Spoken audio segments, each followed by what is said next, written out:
He didn't even look up from his ledger when he said it. "You'll sleep in the east room. You'll eat when I eat. And you'll give me what I paid for."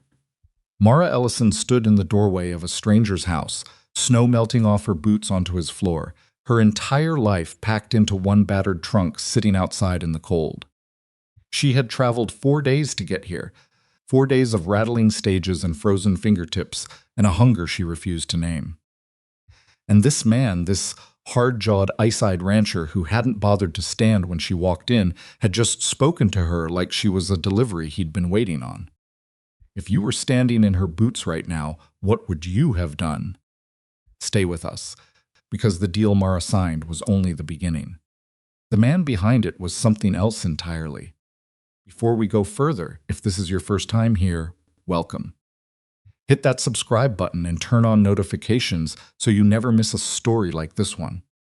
Drop your city or country in the comments below. I want to see exactly how far this story travels. And if it moves you, hit that like button. It means everything. Now let's go back to where this all began. The advertisement had been folded so many times the paper was soft as cloth along the creases. Mara had found it tucked inside a newspaper left behind on a bench at the train station in Ohio, 3 weeks after her father's funeral, 2 weeks after the bank had come to the door with papers she didn't fully understand but understood enough. She'd read it standing right there on the platform, hat pulled low against the March wind, a carpet bag at her feet containing essentially everything she had left in the world. Wanted, a woman of sound health and capable disposition. Willing to enter a practical arrangement of 1 year's duration. Compensation provided. Travel reimbursed. Inquire S. Vane, Iron Hollow Ranch. Cutter's Bend, Montana Territory. She had read it twice. Then she had folded it and put it in her coat pocket. And taken the next train home to what was no longer her home, to a house that now belonged to creditors who had been patient enough to let her gather her things. She had not answered the advertisement that day. It took her another 10 days. 10 days of sleeping on her neighbor Mrs. Hartwell's settee, trying to find work that didn't exist in a town where everyone already knew her father had died disgraced, trying to convince herself that there was some other option she simply hadn't thought of yet. There wasn't. Her father, Edmund Ellison, had been a man of great enthusiasm and poor judgment. He had borrowed money the way some men collected hats constantly, confidently, with no real plan for what came next. He'd borrowed from the bank, from his brother, from men Mara had never met who came knocking after he was gone with hard eyes and harder voices. He had loved her. She believed that completely. He had also left her with nothing but debt and a last name that now made shopkeepers look away. She was 27 years old. She was educated enough to teach, but there were no positions available. She was too proud to beg and too honest to steal. She had one aunt in Pennsylvania who had made it quietly clear that her spare room was not available indefinitely. So Mara had sat down at Mrs. Hartwell's kitchen table one Tuesday evening, borrowed paper and ink, and written a letter to a man named S. Vane in Montana. She had been careful, professional. She had listed her qualities the way you'd describe livestock at a fair capable of hard work, in good health, no serious infirmities, able to cook and manage a household. She had not mentioned fear. She had not mentioned that her hands were shaking when she sealed the envelope. His response arrived 11 days later. It was exactly 7 sentences long. He confirmed she was the candidate he would accept. He listed the terms. She would arrive by April, remain for 1 year, fulfill the arrangement as understood, and receive $40 upon arrival and $40 more upon departure, plus room, board, and travel reimbursement both ways. He expected punctuality. He expected no emotional complications. He expected her to understand that this was a business agreement and would be treated as such. The 7th sentence read, "If these terms are acceptable, wire your arrival date. If they are not, do not write again." Mara had wired her arrival date. She told herself she was being practical. She told herself it was temporary, a reset, a bridge between one life and the next. She told herself a great many things on the 4-day journey west, watching the landscape change from farms to flatland to something wilder and less forgiving. The sky getting bigger and the trees getting scarcer, and the cold becoming a physical presence rather than a season. By the time the stagecoach left her at the frozen edge of a place called Cutter's Bend, she had run out of things to tell herself. There was only the wind and the mountains in the distance that looked like the edge of the earth, and a man sitting in a wagon 20 runs away who did not get down to help with her trunk. He was not what she had imagined. She had constructed, without quite meaning to, a picture of the man from his letter. Something softer, maybe, older, someone with a tired kind of loneliness that the right woman might gently address. The man watching her from the wagon seat had iron gray in his dark hair and a jaw like it had been cut from the same rock as the mountains behind him. He was somewhere in his mid-30s, broad-shouldered in a way that spoke of actual work rather than idle size, and he was watching her approach with an expression that conveyed approximately nothing. "You're Ellison," he said. "Not a question, I am," she said. "And you're Mr. Vane." "Just Vane," he looked at her trunk. "Yes." He got down then, finally, and loaded the trunk into the wagon bed with a single heave that she might have found impressive if she hadn't been so exhausted and cold and suddenly, desperately aware that she had made an irreversible decision. He didn't offer her a hand up. She climbed up herself. The ride to Iron Hollow was 40 minutes of silence, broken only by the horses and the wind. She looked at the land. He looked at the road. Neither of them spoke. That should have told her everything. The ranch house was larger than she'd expected.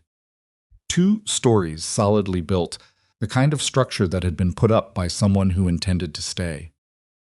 There were outbuildings, a barn, fencing that stretched further than she could see in the fading light. A man was working near the barn, stocky, weathered, somewhere between 40 and 60, who glanced up when the wagon came in, but didn't stop what he was doing. Inside, the house was warm and clean in a utilitarian way.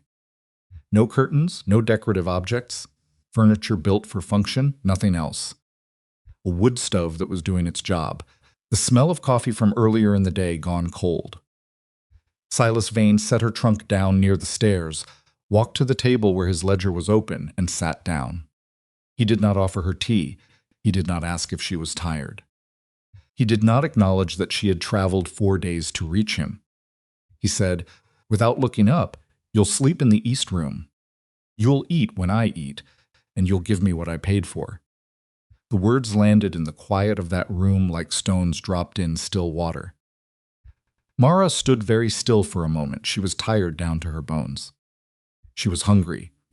She was scared in a way she hadn't allowed herself to fully register until this moment, standing in a stranger's house in the middle of a Montana winter, realizing that the advertisement had described a practical arrangement, and this man was going to make sure it was exactly that and nothing more. She could have cried. Some part of her wanted to.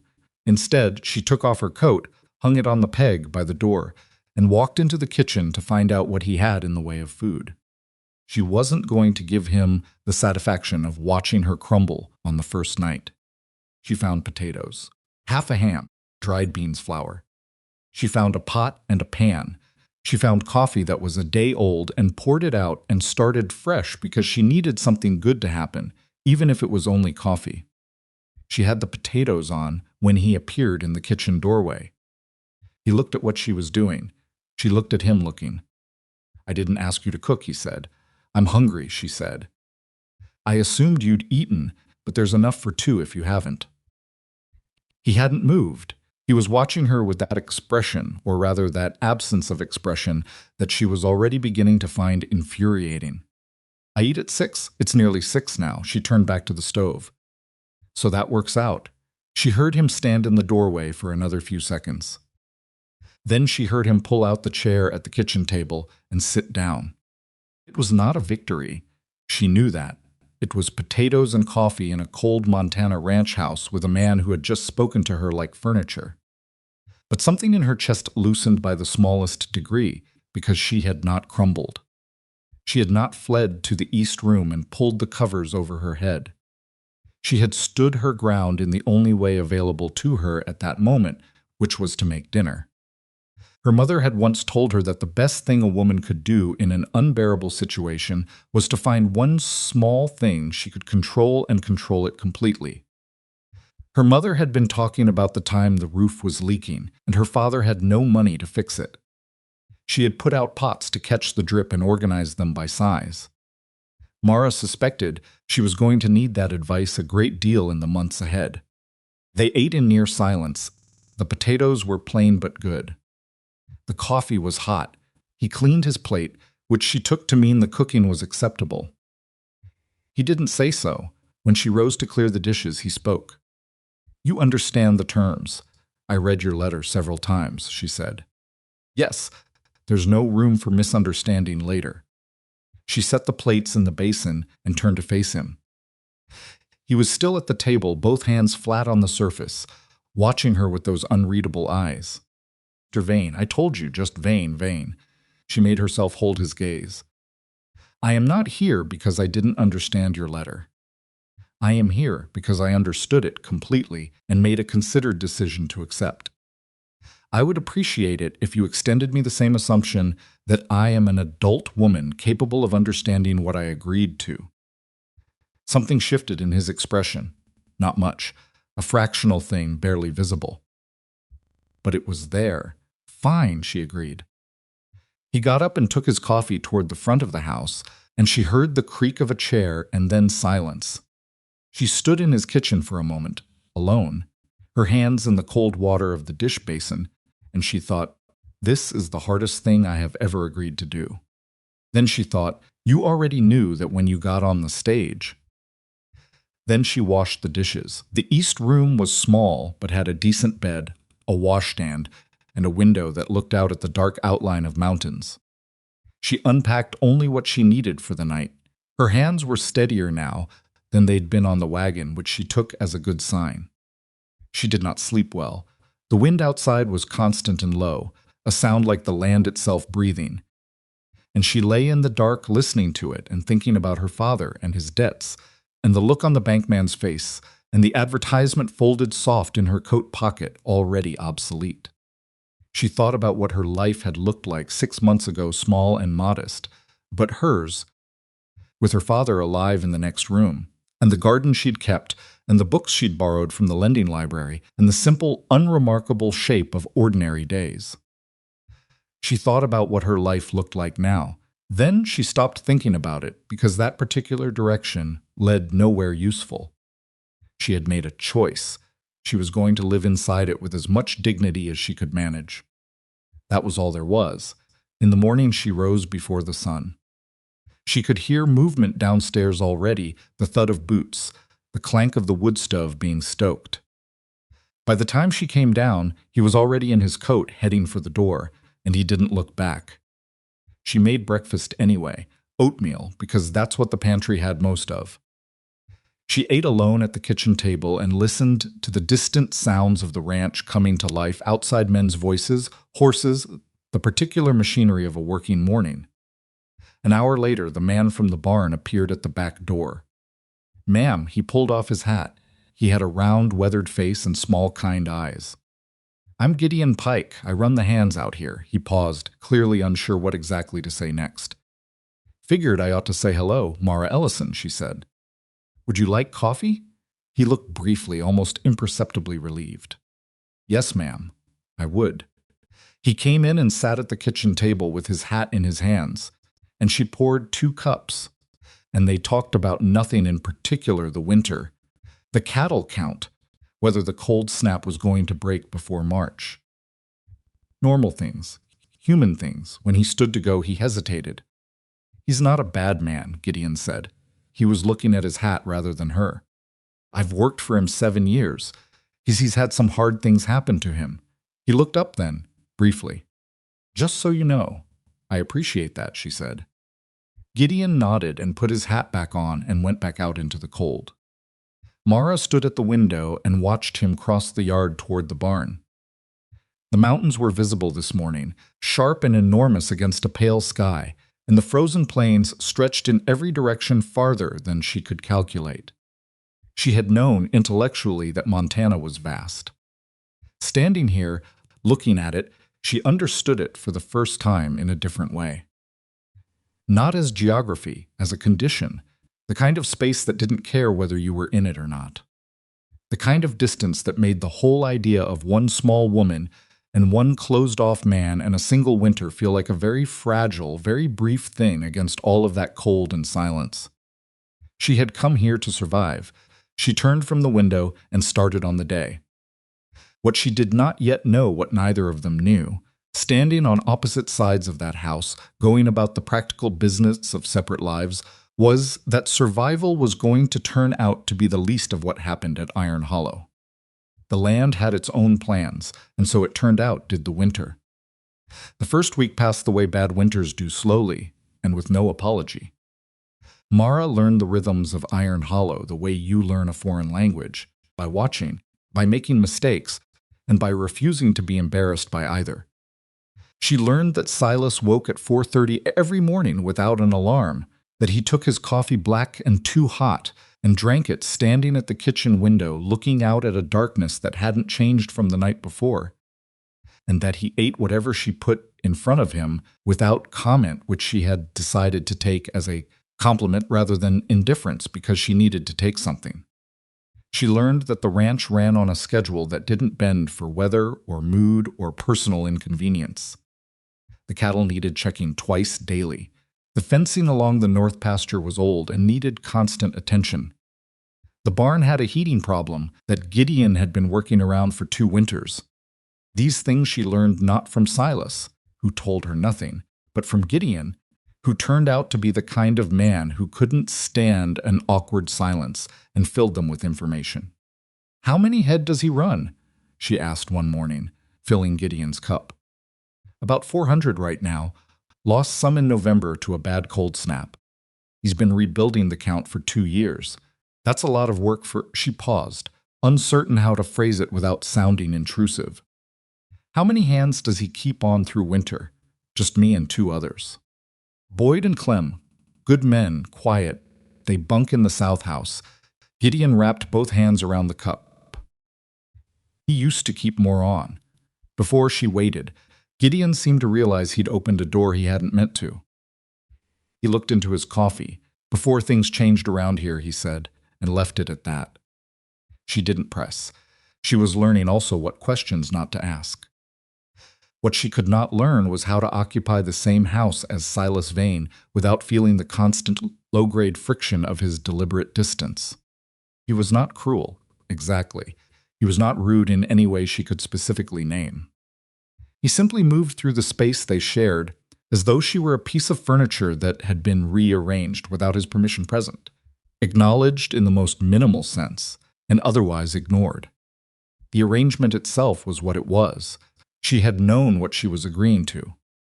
She was not naive about the nature of it, and she had made her peace with the practicality before she ever set foot on the stage west. But she had not anticipated that the hardest part would not be the arrangement itself. It would be everything around it, the silences at dinner, the way he never asked how she was sleeping, the small daily evidence that he had organized his entire life around the goal of needing no one. 10 days in, she broke. Not dramatically, she didn't cry or raise her voice. She simply reached a point, one evening after dinner, where his silence became something she couldn't sit inside anymore without saying something. He was at the table with his ledger again. She was mending a shirt she'd found in the basket by the stairs, one of his, a tear along the shoulder seam. She hadn't asked. She'd just done it. "You had a wife before," she said.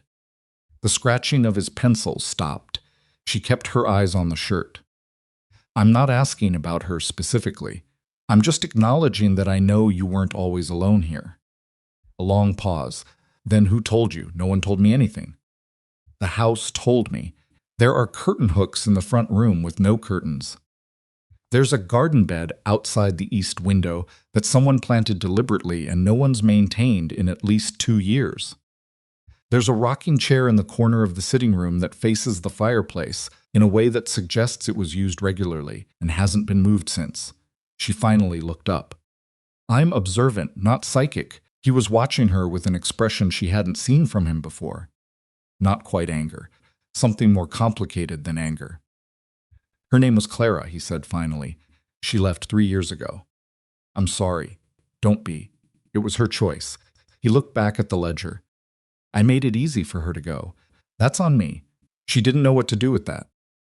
She turned it over in her mind while she finished the shirt, and he went back to his numbers, and the fire burned down without either of them moving to add wood. When she stood to go upstairs, she set the mended shirt on the arm of the nearest chair.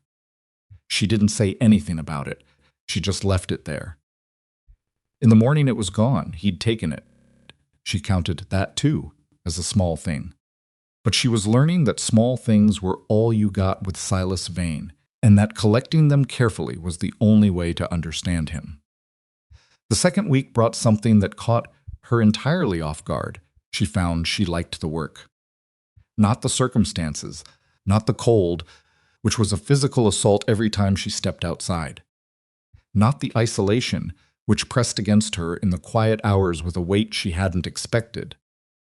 But the actual work of running the house, the cooking, the organizing, the managing of supplies against the weather. She was good at it in a way she hadn't fully known before.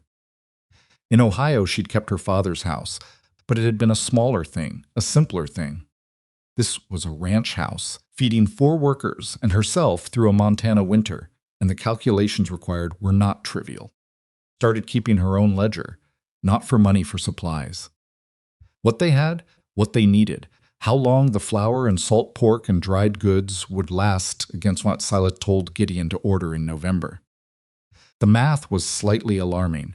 She brought it to Silas on a Wednesday afternoon when he came in from the north pasture stamping snow off his boots, and she put the paper on the table in front of him without preamble. We're short on flour, and we'll run out of lamp oil before March if the usage stays the same. I can adjust the cooking to stretch the flour, but I wanted you to know before it became a problem rather than after. He looked at the paper. His expression was unreadable as always, but he looked at it for a while, which meant he was reading it rather than dismissing it. You did this yourself, he said. Yes. He set it down and looked at her. Why? Because it needed doing. She felt a flicker of something defensive rise in her chest and pushed it back down. And because it's easier to solve a shortage if you know about it before you're already in the middle of it. I know what we ordered in November. Then you know we're a little short. The cold's been worse than expected. The stove uses more oil when the temperature drops this far. She paused. I'm not criticizing what you ordered. I'm just flagging it. Another long look. Then he picked up the paper, folded it once, and put it in his breast pocket. I'll send Gideon into Cutter's Bend this week. Thank you. He didn't say she'd done well. He didn't say she'd been helpful. He picked up his hat from the table and went back out into the cold. But that night at dinner, he poured her coffee without being asked. She stared at the cup after he set it down. He had already looked away. She drank it without saying anything, because she was learning that acknowledgement from Silas Vane came sideways, never straight at you, and that the right response to it was to simply receive it without making him regret the gesture. It was somewhere in the 3rd week, on a night when the temperature dropped hard enough to make the house groan, that the arrangement became what it was supposed to be between them, in the practical terms they had both agreed to. She had known it was coming. She had made her own peace with it, in her own way, privately, during the long cold nights in the East Room. She was not going to pretend otherwise or dress it up in language it didn't deserve. What she had not expected was that it would leave her feeling, the next morning, less like a woman who had completed a transaction, and more like a woman who had accidentally seen something real in a man who had worked very hard to show her nothing real at all. Because even in that carefully controlled, nothing promised version of closeness, even with his walls fortified by years and hurt and deliberate armor, there had been a moment, just one, where Silas Vane had forgotten to be unreachable. It had lasted less than a minute. It was enough to make the next morning's silence feel different. She couldn't have explained it to anyone. She barely let herself think it directly. But from that point forward, the dynamic between them shifted in ways she felt, rather than saw a degree less coldness at the table, slightly less deliberate the way he avoided being in the same room as her. Not warmth, not even close to warmth, just the first infinitesimal thaw in a winter that still had months to run. She told herself it meant nothing. She almost believed it. The blizzard came in February like a debt finally collected. It had been building for 2 days, the sky going a specific gray that Gideon called snow sky, the temperature dropping in a way that felt purposeful rather than natural. The cattle restless in the way animals are restless when they know something is coming. Silas spent both preceding days tightening fencing and moving the most vulnerable animals into the barn, working until after dark both nights, coming in with ice in his hair and the look of a man calculating odds and not liking the numbers. "It's going to be bad," Gideon said the second morning, standing at the back door watching the sky. "How bad?" Mara said. 2-3 days, maybe." He pulled at the back of his neck. "There's a stretch of fencing up on the north ridge Vane's been meaning to fix. If it goes in the storm, we could lose cattle into the ravine country up there." He's been worried about it.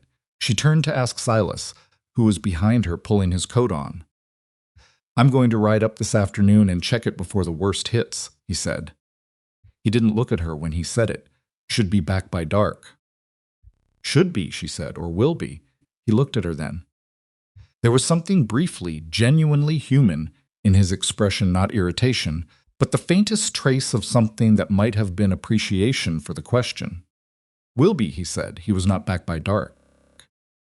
By the time the sun went down invisible behind the wall of cloud that had built, all day the wind was doing something that wasn't quite howling. It was more like pressure, like the atmosphere itself pushing down on the house. Mara had dinner ready. She kept it warm. She watched the clock.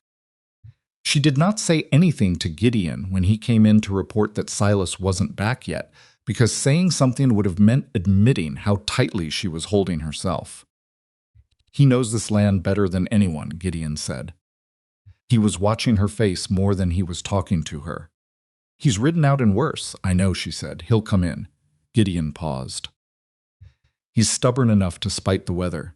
At 9 o'clock, with the blizzard fully arrived and the temperature outside, something she didn't want to calculate, she heard the horses. She was at the back door before Gideon reached the yard. The lantern light caught him first Silas on horseback, listing to one side in a way that was wrong. She didn't know much about riding, but she knew what a man looked like when he was holding himself together by will alone, and she ran out into the snow without a coat because there wasn't time for a coat. He'd been thrown. The North Ridge fencing had given way faster than he'd expected, and his horse had spooked on the ice going down the slope, and he'd come off hard into a rock face. He'd managed to remount. He'd made it back on instinct and stubbornness, and not much else. By the time she and Gideon got him off the horse and inside, she could see that his left side was a problem. He was guarding his ribs with every breath. And there was a cut above his left eye that had bled considerably and then frozen in the cold so that it was both better and worse than it looked. They got him to the kitchen table. He was conscious but not entirely cooperative, which she discovered meant he kept trying to tell them he was fine while simultaneously being unable to hold himself upright without assistance. "You are not fine," she said. She was already moving boiling water on the stove, finding the cloth she needed, looking through the cabinet for what passed as a medical kit on a Montana ranch in winter, which was not much. "Stop telling me you're fine. It's just the ribs," he said. His voice was tight with controlled pain. "How many?" He blinked at her. "How many ribs do you think you broke?" "1, maybe 2. Then you have a broken rib situation and a head wound, and you've been out in this cold for 4 hours. She brought the cloth and the hot water to the table and pulled a chair in front of him. "Gideon, can you get his coat off without moving his left arm too much?" "Yes, ma'am." Silas looked at her while Gideon carefully worked the coat down off his shoulders. His eyes were clearer than she expected, alert, in pain but present. "You don't have to do this," he said. She wrung out the cloth and started cleaning the cut above his eye. He went rigid but didn't move. "I'm aware," she said. "I'm doing it anyway." If you say it's not part of the arrangement, she said, I will remind you that neither was managing your supply ledger or mending your shirts, and I did those things too. She worked carefully around the cut, which was not as deep as it had looked under the blood. Some things just need doing. Be quiet. He was quiet. She stitched the cut 4 stitches, her hands not as steady as she wanted them to be. Her jaw tight with the concentration of doing something she'd only read about and done once before on a farm dog. When she was 12 and when she was done, she sat back and looked at him, and her hands were shaking. She put them in her lap under the table so he couldn't see. The ribs need wrapping, she said. You need to stay in here tonight. Don't argue. He didn't argue.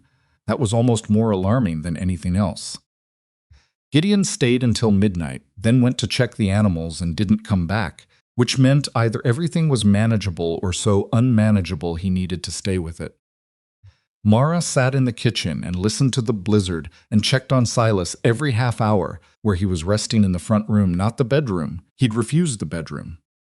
He'd taken the settee, and she hadn't had the energy to fight that specific battle. The third time she came in with more water and another blanket, he was awake and watching the ceiling. You should sleep, she said. I don't sleep much. She set the water down and started to go. His voice stopped her. Mara, it was the first time he'd used her name. In 3 weeks, it was the first time. She turned. He was still looking at the ceiling, not at her. Why did you run out without a coat? He said. She thought about giving him a practical answer. She almost did. Instead, she told him something that surprised her by being true, because I didn't think about it. I just came. He was quiet for a moment. Something in the lines of his face, always so carefully closed, shifted very slightly. That was foolish, he said. Yes, she agreed. He didn't say anything else. She got another blanket from upstairs and came back and put it over him, and he let her, and when she checked an hour later, he was finally asleep. She sat at the kitchen table and drank cold coffee and listened to the storm. Her chest ached in a way that had nothing to do with the cold or the work or the fear of the past few hours. She recognized it dimly. The way you recognize a symptom you've heard described, but never experienced that specific, inconvenient, poorly timed feeling of beginning to care about someone you had no business caring about. She had come here to survive. She had absolutely not come here to sit in a Montana ranch kitchen at 2 a.m. with cold coffee and a feeling like this. She told herself it was just the adrenaline, the shock of the night. She told herself that 3 more times before she believed it enough to sleep. The blizzard broke on the second day. In the aftermath, the world outside was a brutal, clean white, the kind of quiet that follows destruction, where everything that was fragile had already been sorted out by the storm. Gideon's report was not good. A section of south fencing down. 2 cattle lost into a gully. One of the barn structures had taken damage along the east wall. But it was survivable. The ranch had survived worse, Gideon said, and she believed him. Silas spent those 2 recovery days inside, which she suspected cost him more than the broken ribs.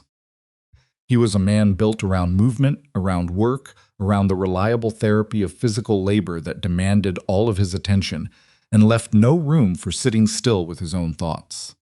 Being forced to the settee and then, grudgingly, to an actual chair, with nothing to do but watch the ranch go on without him, it was a particular kind of misery. She could see it in the set of his shoulders, the way he held himself even sitting still. She brought him things to read he didn't ask. She just put them there, the almanac, a 2-month-old newspaper Gideon had brought from Cutter's Bend, a worn agricultural manual she found on the bookshelf that he'd clearly already read because there were notes in the margins in his handwriting. You read this, she said, setting it down. He looked at it. 4 years ago, your notes are practical, not what I expected. He looked at her then, with a slightly suspicious expression, like he couldn't determine whether that was a compliment. What did you expect? I don't know. Something more rigid, maybe. She sat down across from him, not asking, just doing it, because she'd learned that asking gave him the opportunity to say no. Your note on the 3rd-year pasture rotation said, Try this, but watch the east field first. That's not rigid. Cautious. Caution is practical, I know, she said. I'm not criticizing it. He looked at her for a moment in that particular way. He was trying to find the angle in everything she said, the place where it was going to become a problem. You always mean what you say, he said. It came out like an observation rather than a question, slightly bewildered in the way of a man naming something he hadn't encountered often. Yes, she said simply. He absorbed that in silence. She waited. Clara didn't, he said.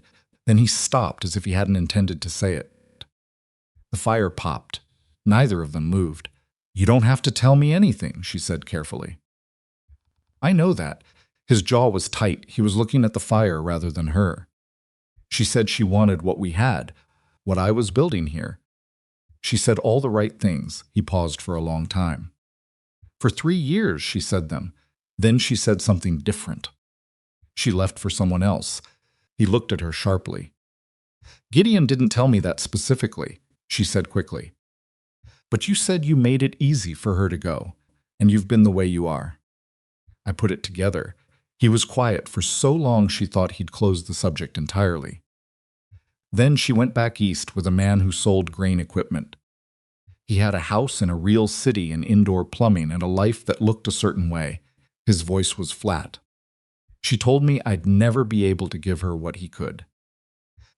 He made a slight gesture that encompassed the house, the land, all of it, was something she'd convinced herself to want because she thought she could change it. I'm sorry, Mara said, and then carefully, that's not a thing you did. That's a thing, she decided. I should have seen it.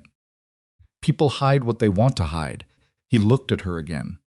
Something in the look was different from his usual assessment, less guarded, more direct, like someone who has been wearing armor. For so long they've forgotten what it feels like to set part of it down. Why did you really come here? He said. Don't tell me about the money. I read the letters your bank sent to mine when I was checking your references. He saw her face change and kept going. It wasn't that bad. Worse was the letter from your aunt. He paused. The one that said you were too proud for your own good and would probably refuse help until you had no options left. Stared at him.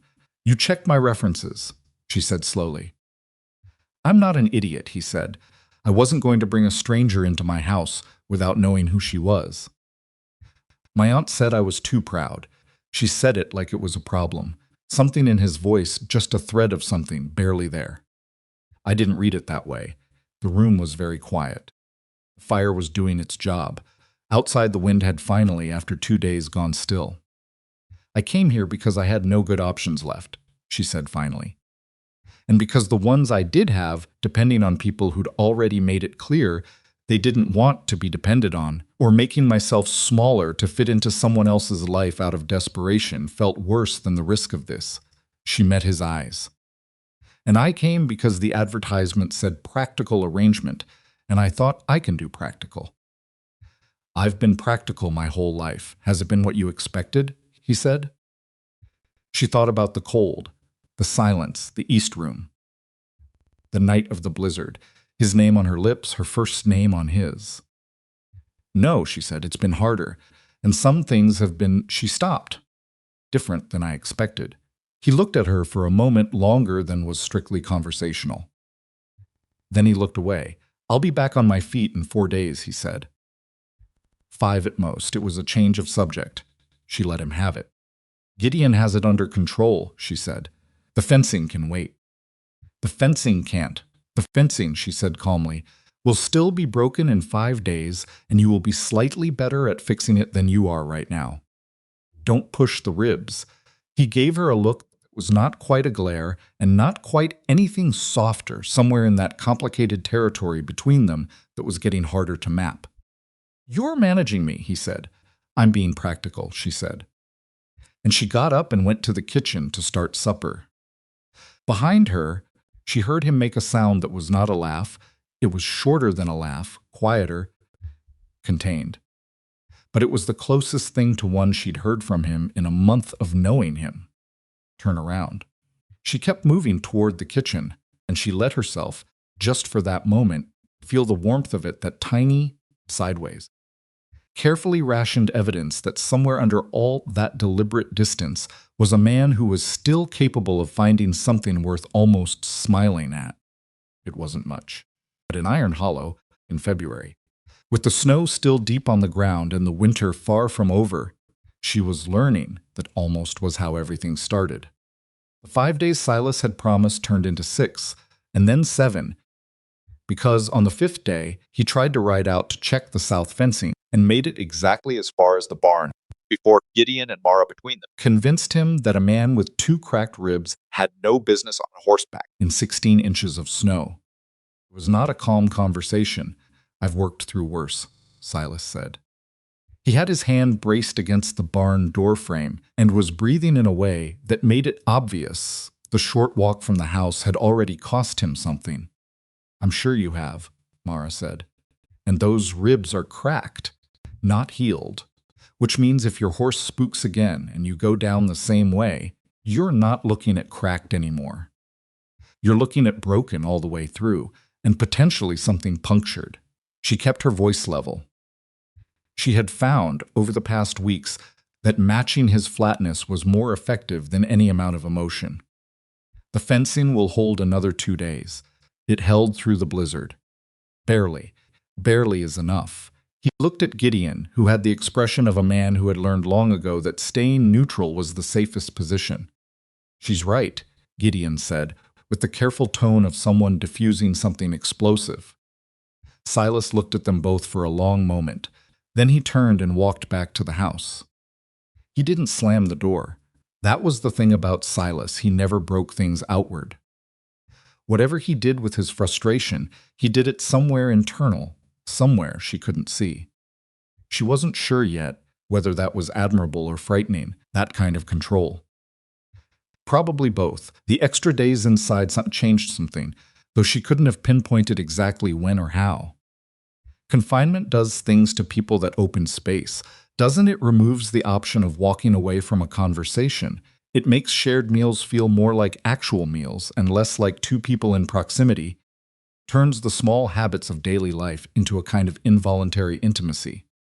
She noticed things about him that the ordinary distance of those first weeks had kept obscured.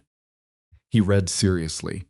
Not casually when he picked up the agricultural manual she'd set beside him.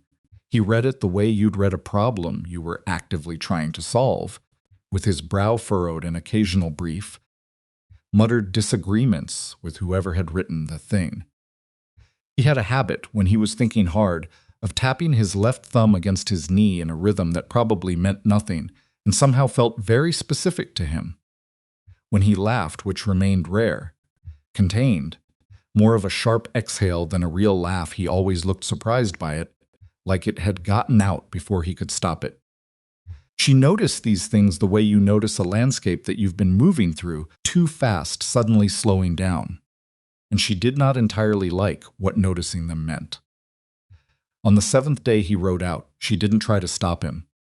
The ribs were far enough along. Gideon judged, and the truth was he needed the physical work, needed the cold air and the open space.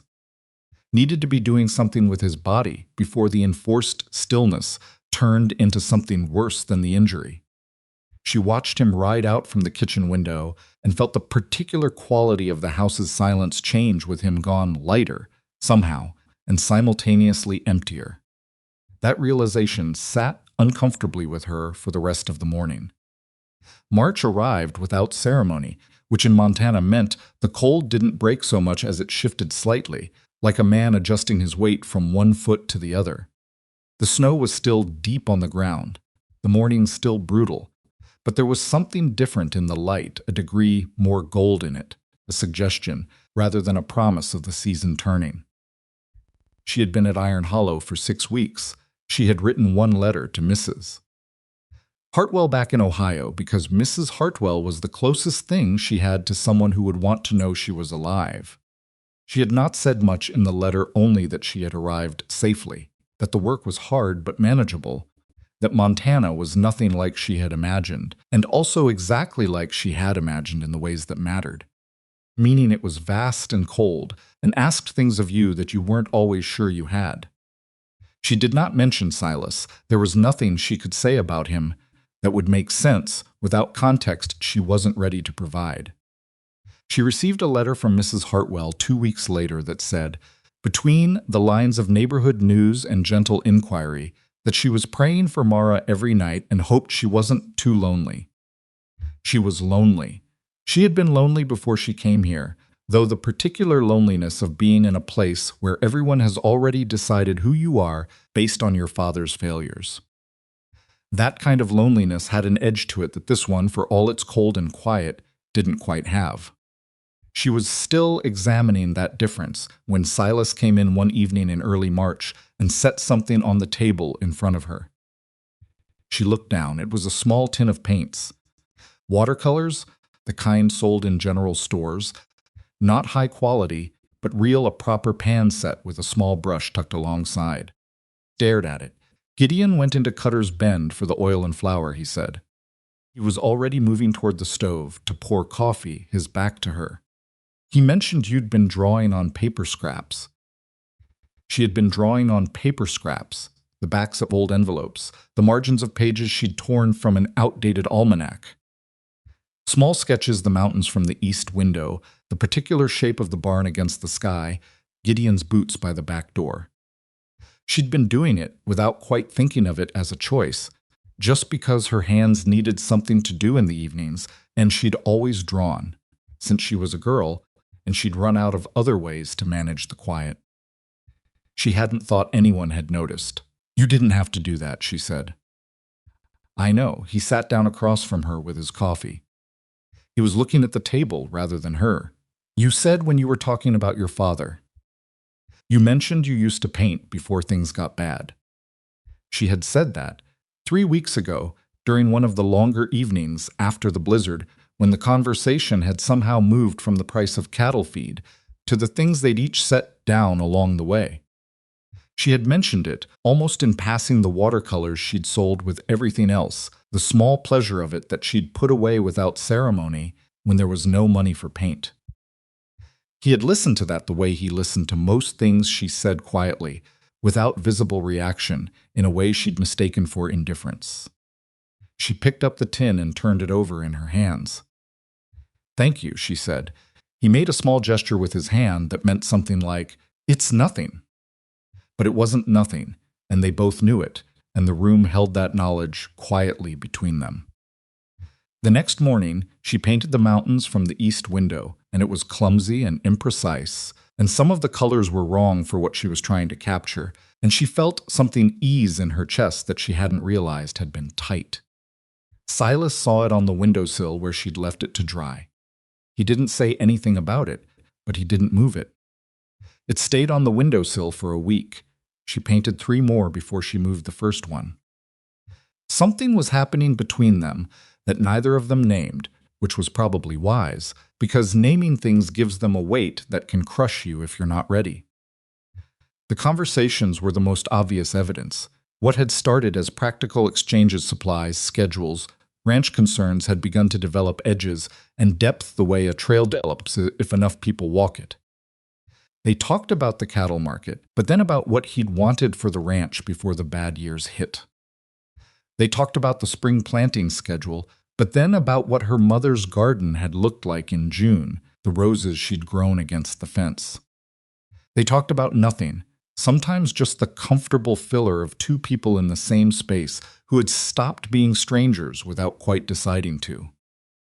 One evening he told her, unprompted, that he'd grown up in Wyoming, that his father had worked someone else's land his whole life and died with nothing to show for it, and that Silas had come to Montana at 22 with 2 horses, $100, and a specific anger he'd decided to build something out of. It took 7 years to get the land, he said, another 3 to get the cattle count to where it made sense. I was so deep in it by the time I met Clara, he stopped. She thought it would get easier once the hard years were past. She didn't understand that this land doesn't have an end to the hard years. It just changes what kind of hard. Did you explain that to her? He looked at her steadily. I thought she could see it. I thought it was obvious. People don't always see what's obvious to the person living inside something. Mara said carefully. That's not an excuse for what she did. Just it's a different problem than you maybe thought. He considered that for a while. What problem is that? She didn't leave because of the land. She left because she'd built a picture of what her life would look like, and when it didn't match, she looked for somewhere else that might. Mara turned her coffee cup in her hands. The land was just the reason she chose. The actual reason was already in her before she got here. He was quiet for a long time after that, long enough that she thought she'd said something wrong, stepped somewhere she shouldn't have. Then I've thought that too. I exhaled. It was easier to be angry at the thing I could see. The ranch. Yes, she nodded slowly. What did you do with the anger? Built another fence, a short, dark sound that was almost humor. Repaired the barn, worked until I couldn't think anymore. He set his cup down. It's a very efficient system. Until it isn't, she said. He looked at her. Working until you can't think anymore, she said. It works until something breaks that you can't fix with a fence. He held her gaze for a moment. Something in his face was doing the same thing it had done. The night she'd stitched his head, that slight loosening, that fractional lowering of something usually held much higher. What broke for you, he said, when your father died? She wasn't expecting the question. He was not typically the one who asked things the conversations had mostly moved on her momentum, with him as a careful, wary responder. Everything I'd been telling myself, she said. I'd been telling myself that things were difficult but manageable. My father would sort himself out, that I was holding things together. She looked at her hands. When he died and I saw the actual extent of it, the debts, the people he'd borrowed from, I realized I'd been managing a story about my life rather than the actual life. That's an honest thing to say. It took me a while to be able to say it, she admitted. He leaned back slightly in his chair, and she noticed because she'd learned to notice that he was more relaxed in his body than she'd ever seen him at a table. Not relaxed the way a comfortable man is relaxed, but relaxed the way a man is when he's momentarily stopped being on guard. You're not what I expected, he said. I know, you expected someone more desperate. Someone more, he seemed to search for it, temporary. Someone who would treat this like what it was on paper. And instead you got someone who reorganizes your supply ledger and argues with you about your ribs. That sound again shorter than a laugh, longer than nothing. Yes, is that a problem? He looked at her directly. No, he said. It's not a problem. They sat with that for a moment and the fire burned. And outside the Montana night was dark and cold and completely indifferent to the two of them sitting at this table with the distance between them measurably smaller than it had been the night she arrived. It was a Tuesday in mid-March when it happened. Silas had ridden out mid-morning to the north section to assess the post-blizzard damage on the far fencing a job he'd been putting off during recovery, and that genuinely couldn't wait any longer. Gideon had gone with him as far as the middle pasture, then split off to deal with a problem with one of the cattle that had been going lame. By 2 in the afternoon, Gideon was back at the barn. By 4, Silas was not back. Mara knew it before Gideon came to the back door. She'd been watching the light change all afternoon with a specific tight feeling behind her sternum that she'd been trying to reason away for an hour. He should have been back by now, Gideon said. He wasn't being dramatic. He was being accurate. North fencing's a 2-hour ride at most. He left at 10. Was anyone with him on the north section? No. He went alone. The boys are on the east side today. Gideon's jaw was set. The ravine up there's a section of trail above it that had rotten timber last fall. He knew about it. He was going to go around. She was already moving. Get the horses, she said. Mara, get the horses, Gideon. He got the horses. She had learned to ride badly, but functionally in the 6 weeks she'd been here. Silas had shown her the basics in the first week, a brief practical demonstration that had been less instruction, and more here is how you don't fall off. She was not good at it. She was good enough. They rode north. The light was going golden and thin the way March light does in the late afternoon, casting long shadows off the snow-covered land, and the cold was building again as the sun dropped. She kept her eyes on the trail and her jaw clamped tight against the fear that was sitting in her chest like a stone.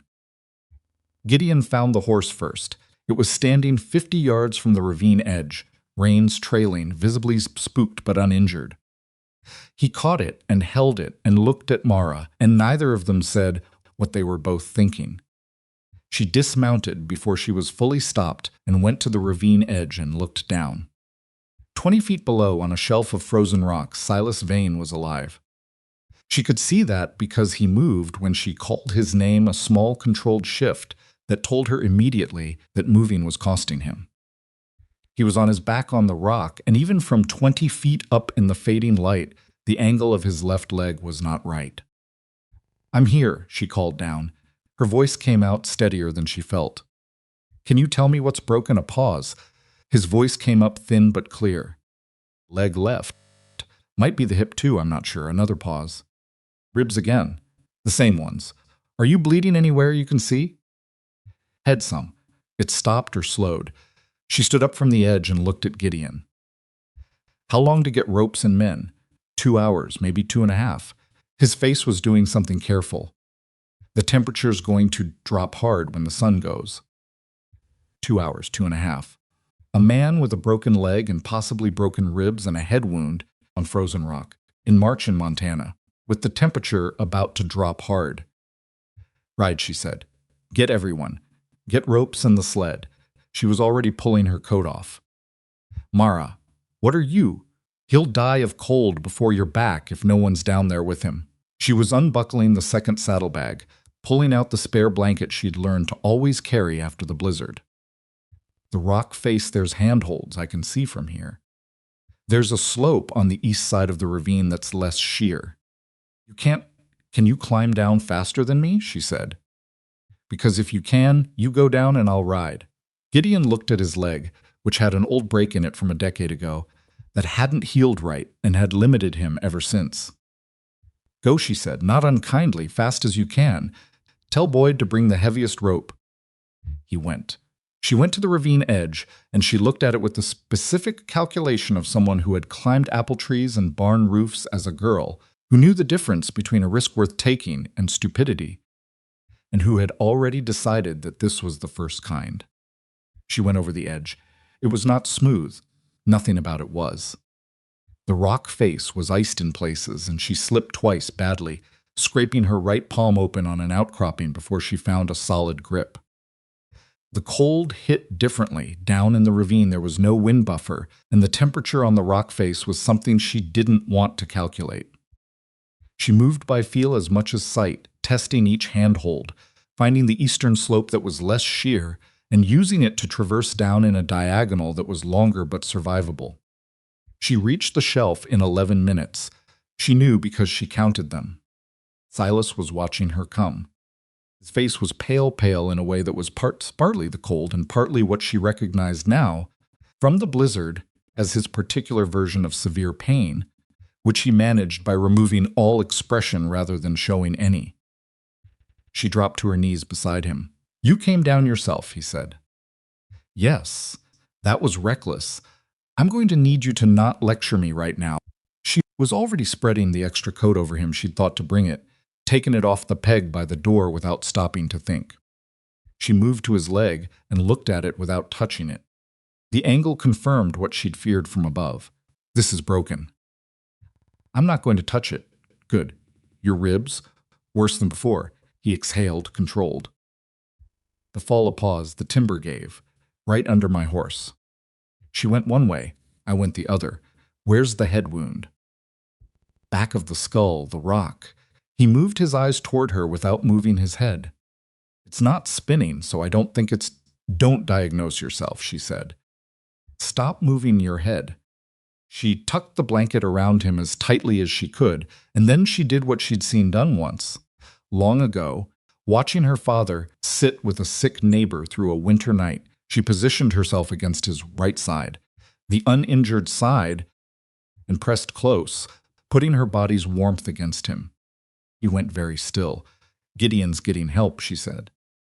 "They'll be here in 2 hours. You should have let him stay and you ride." "His leg can't make the full ride at that speed." Mine can. She pulled her own coat tighter around them both at the edges. Also, I'm a worse rider than Gideon, and 2 hours is a long time to be down here alone with a head wound. He was quiet for a moment. Then you thought all that out before you came over the edge. Yes. In how long? About 45 seconds. Another one of those sounds. Short, contained. Surprised out of him. The light continued to drop. The cold was working its way through layers, and she moved deliberately, keeping her hands active, keeping herself talking, keeping him talking.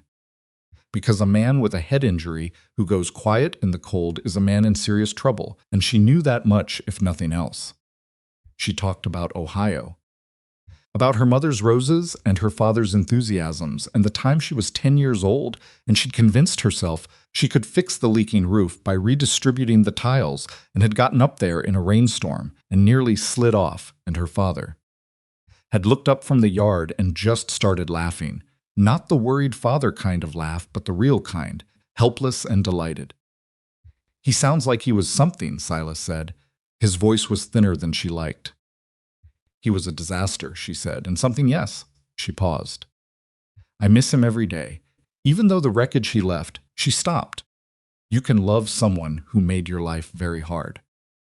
I used to think those two things couldn't both be true at the same time. They can, Silas said quietly enough that she knew he wasn't talking about her father. The cold was serious now. She could feel it in her fingers, even through her gloves, and her left shoulder, where it pressed against the rock face, was aching from something she'd hit on the way down. She didn't mention it. There was nothing to be done about it in the ravine, and she needed him calm, not worried about her. Tell me about the ranch, she said, what you want it to be. Not what it is what you want. He was quiet for a moment. More cattle, he said. Another 100 head in the next 3 years if the market holds. Better shelter for the herd on the north section, a proper windbreak structure rather than the geography we've been using. He stopped to breathe carefully around the ribs. The east pasture could support hay production if I brought in 2 more hands and the right equipment. We wouldn't have to buy it in winter. Another pause. I want to rebuild the barn properly, not patch it, rebuild it right. That's a real plan, she said. It's just thinking. It's a plan, Silas. She heard herself use his name. She'd been doing it more, since the blizzard. It no longer felt like crossing a line so much as walking a path they'd worn down between them. The difference between thinking and a plan is whether you believe you're actually going to do it. He turned his head slightly toward her, careful and slow. His eyes found hers in the dimming light. I used to believe it, he said. Before, do you now? The longest pause yet, some days, he said. More lately. She held that, and she held him against her side in the cold, and the light continued its slow retreat from the ravine walls, and somewhere above them, the first stars were probably beginning to appear in a sky they couldn't see. She did not calculate how cold it was getting. She focused on keeping them both awake and talking and present. Then he said it, not the way she would have written it in a story about 2 people in a ravine in Montana. Not dramatically or at high volume. He said it the way Silas said everything that mattered quietly, almost conversationally, with the complete absence of performance that was, she had come to understand, the most honest version of him. I think I'm in love with you, he said. The ravine walls held the silence for a moment. She felt something in her chest that was not surprise she had known, in the way you know a season is changing before you can prove it by the calendar, and was also not prepared. Because knowing something abstractly and having it said out loud are 2 entirely different experiences. Silas, you don't have to say anything, he said. He stopped, breathed carefully. I've been keeping it somewhere it didn't have to be a problem. I'm only saying it now because I don't know that I'm getting out of this ravine, and it seemed he stopped again. Don't, she said, sharply. Don't talk about not getting out. Mara, you are getting out of this ravine, she said. Gideon is coming. The men are coming. You are going to get out of here and go back to that house and fix those ribs properly this time, and in the spring you're going to start on the hay production in the east pasture. She felt something in her own voice that she couldn't fully control. So don't you dare say things like their last words. He was quiet for a moment. Are you crying? He said, with something that was not quite disbelief, but close to it. No, she said, which was partly true. Her eyes were wet, and she blamed the cold. I'm telling you to survive. That's a very practical way to respond to what I just said.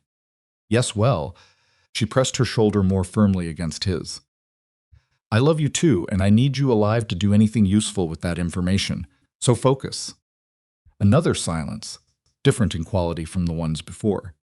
You're remarkable, he said quietly. I'm freezing, she said. And so are you. Talk to me about the barn. Tell me exactly how you'd rebuild it.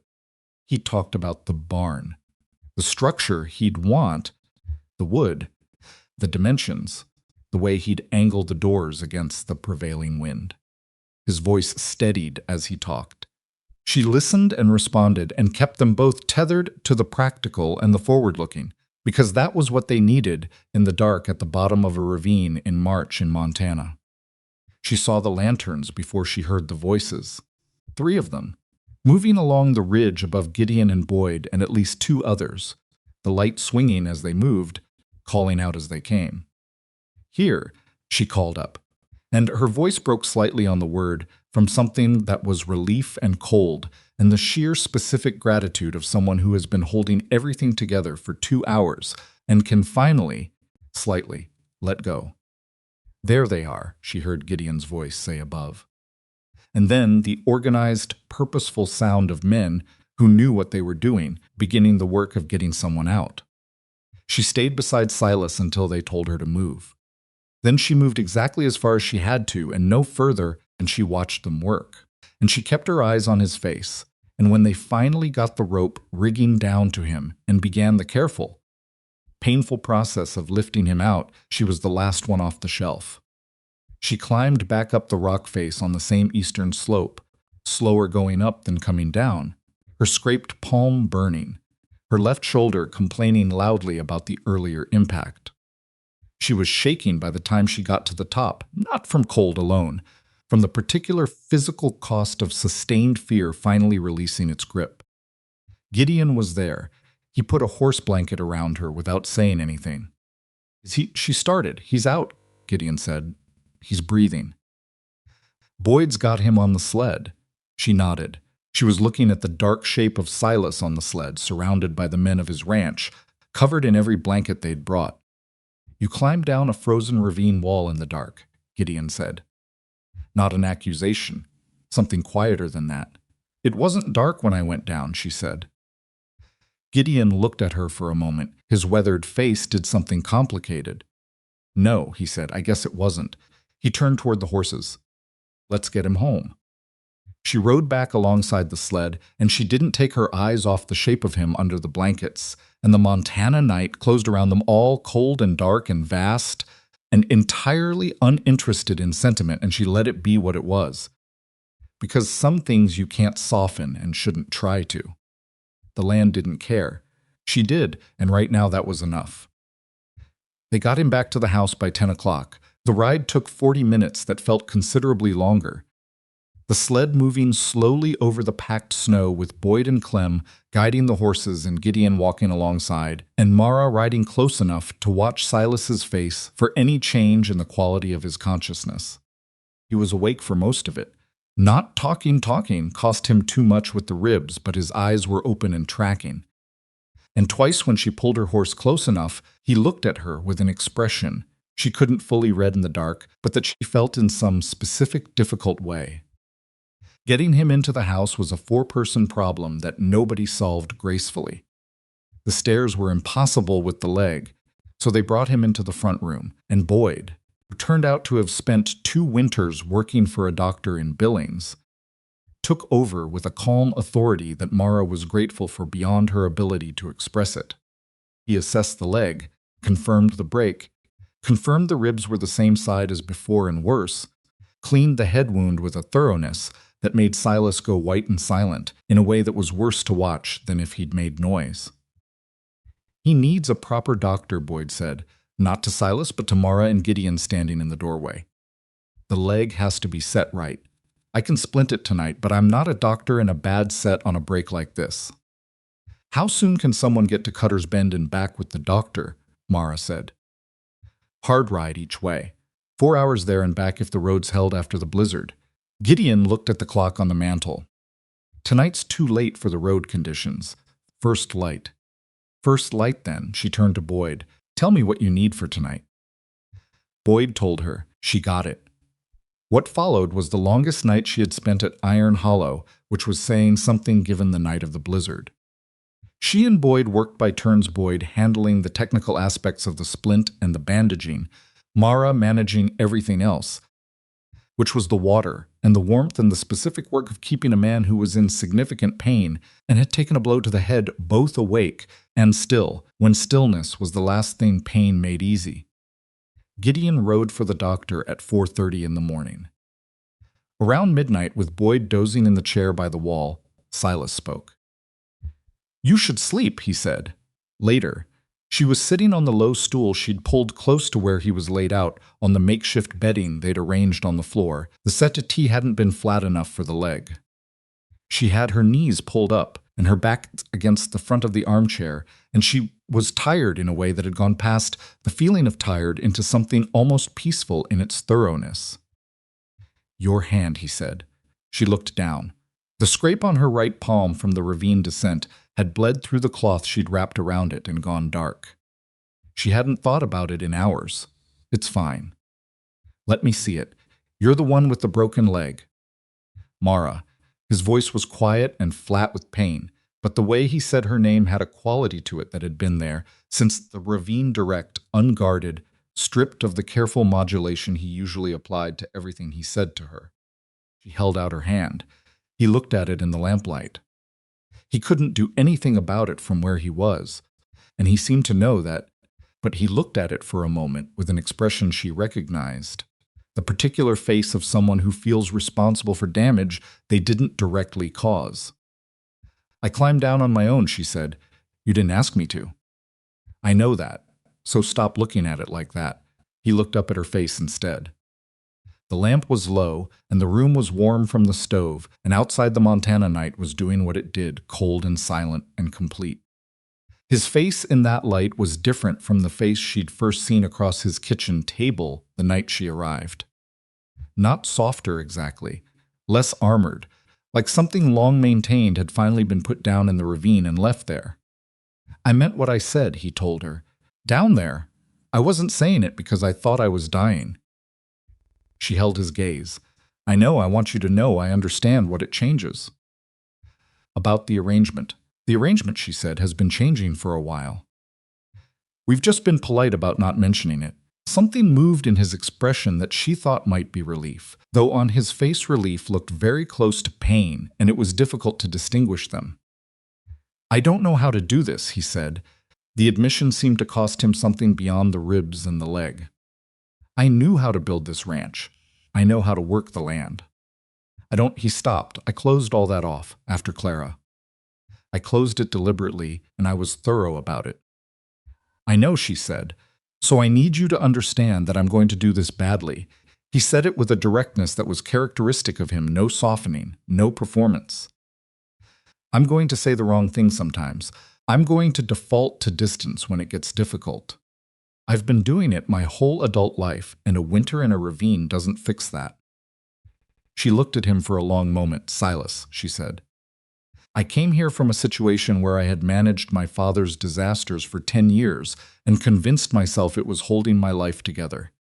I am not a woman who needs perfection. I need honesty. She paused. That's the only thing I actually need. He was quiet for a moment. You can do honest. I know you can. You've been doing it badly and reluctantly since November, but you've been doing it. That sound again, that almost law, cut short by the ribs making themselves known. Don't make me laugh, he said tightly. Then don't be funny. Boyd stirred in the chair and resettled without waking. And the fire needed wood. And Mara got up and put wood on the fire, and when she came back, she sat closer to Silas than she'd been before. And he didn't say anything about that, and neither did she. She did sleep eventually, sitting up against the armchair with her head tipped to one side, and when she woke before dawn, the lamp had burned low, and Silas was watching the ceiling with the look of a man doing the math on his own life.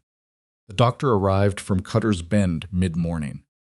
His name was Albrecht, a compact, efficient man in his 50s who had been treating ranch injuries for 30 years and approached them with the brisk practicality of someone for whom broken bones were weather.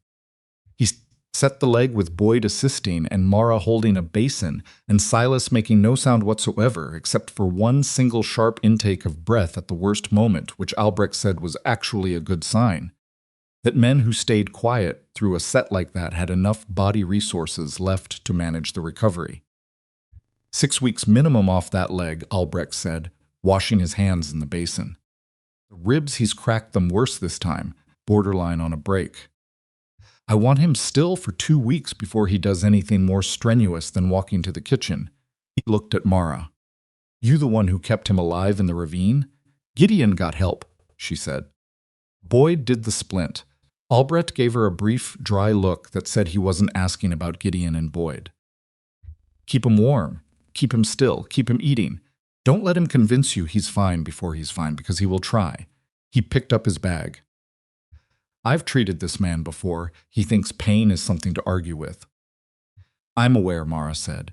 Albrecht glanced toward the front room where Silas was, and something in the doctor's expression was assessor neutral, in the way of a man who had been in enough households to read them at a glance. You're doing good work here, he said, and left it at that. Gideon, who had caught 2 hours of sleep and was back on his feet with the particular resilience of a man who had learned not to waste energy on exhaustion, gathered Boyd and Clem and laid out a plan for the ranch operations that would cover the 6 weeks Silas was down. He presented it to Mara at the kitchen table because Silas was under explicit instruction not to sit up for discussions yet, and Mara had become, by some organic process none of them had formally acknowledged, the person you presented plans to at Iron Hollow when Silas couldn't be presented to. She went through it carefully. She asked the questions she knew Silas would ask: cost, labor hours, which sections of fencing were genuinely urgent versus which could wait. Gideon answered them with the same directness he'd have used with Silas, which told her something about how the men of the ranch had recalibrated their understanding of who she was in this house. She brought the plan to Silas that afternoon. She sat on the stool beside him and went through it point by point, watching his face, adjusting based on where his jaw tightened. The north fencing should be the first priority, not the second, he said. That's what I told Gideon, she said. He agreed. He just wrote it in the wrong order. And the hay situation if we're feeding from what we have until mid-April. I already looked at the supply. We'll be tight, but we'll make it. She showed him the figures she'd run that morning. He looked at them for a long time. You did this today, he said. This morning, while you were with Albrecht. He looked at the figures and then at her. I hired you to give me an heir, he said slowly. There was something complicated in his voice, not quite irony, not quite gratitude, something sitting between the two. I didn't hire you to run my ranch, I know, she said. I'm doing it anyway. A pause, I noticed. Is that a problem? He leaned his head back against the pillow. His eyes went to the ceiling in the way he had when he was thinking. Rather than when he was shutting something out, she had learned to read that particular direction of gaze. No, he said. It's not a problem. The recovery was the hardest stretch of the winter, and not because of the injury itself. It was hard because Silas Vane was a man who had organized his entire psychological structure around doing things, and 6 weeks of enforced stillness was a kind of exile from himself. She watched it happen, the restlessness, the way his eyes went to the window when he heard the horses, stiffness in his shoulders, that wasn't the ribs, but the visible physical evidence of a man holding himself back from everything his instincts were telling him to do. She did not manage it with particular elegance. Some days she managed it by simply being present and talking about something other than the ranch, the spring, the painting she was working on, a story from her childhood that seemed relevant to nothing but filled the silence with something human. Some days it didn't work, and he went quiet and dark in the specific way of someone who feels useless, and she let him be dark because pretending it wasn't happening seemed worse. One afternoon in the third week, she came in to find he'd gotten himself to the window seat and was sitting there looking out at the ranch in a way that told her he'd been there for a while. "You're supposed to be lying down," she said. "I've been lying down for 3 weeks." "You've been lying down for 17 days. That's 3 weeks." "It's not even close to 3 weeks." She came and sat across from him on the window seat.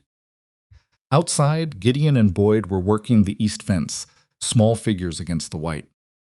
The light was different today.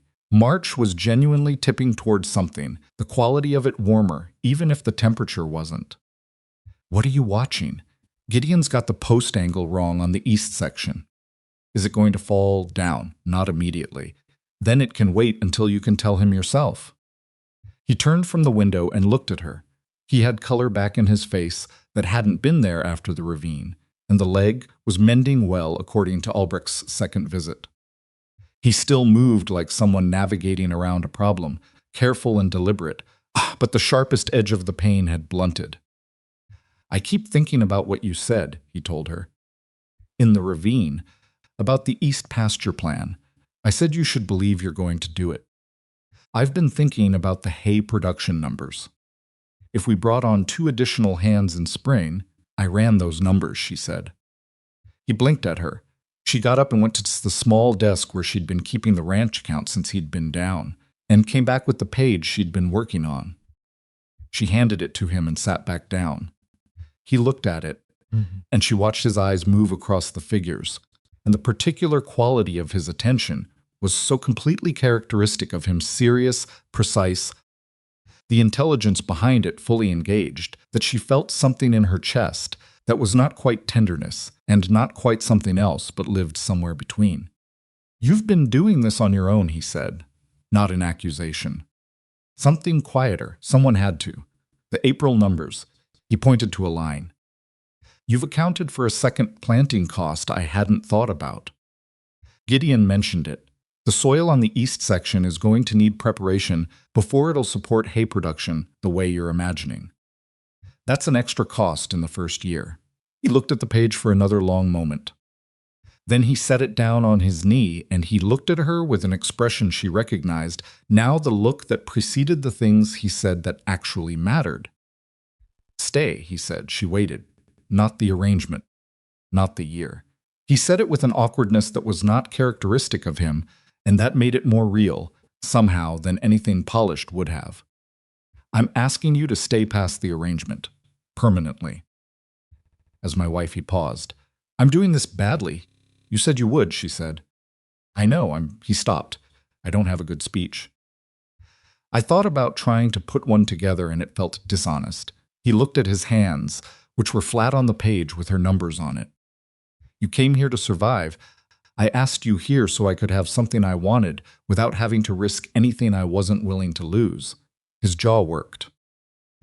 Both of those things were wrong, and somewhere between November and a frozen ravine in March, they became wrong in a way I couldn't ignore anymore. He looked at her.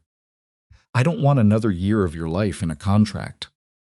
I want your actual life. He stopped again, and this time the pause had a different quality, like he was choosing precision over ease. "I want to be the person you come down the ravine for. For real, not because we made a deal." The window light fell across him, and outside Gideon was fixing the east fence at the wrong angle, and somewhere on the other side of the house, a door was doing what doors do in March in Montana, swelling and sticking and being difficult. "The arrangement is already over," she said quietly. "It's been over for a while. We've just been standing in the wreckage of it, pretending it was still standing." He looked at her. "Yes," she said, "I'll marry you." Something in his face did what she had been watching it do in degrees.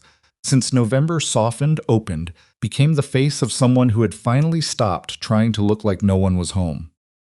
"I should have a ring," he said. He shifted, then stopped because of the leg. "There's a ring in the top drawer of the bureau upstairs."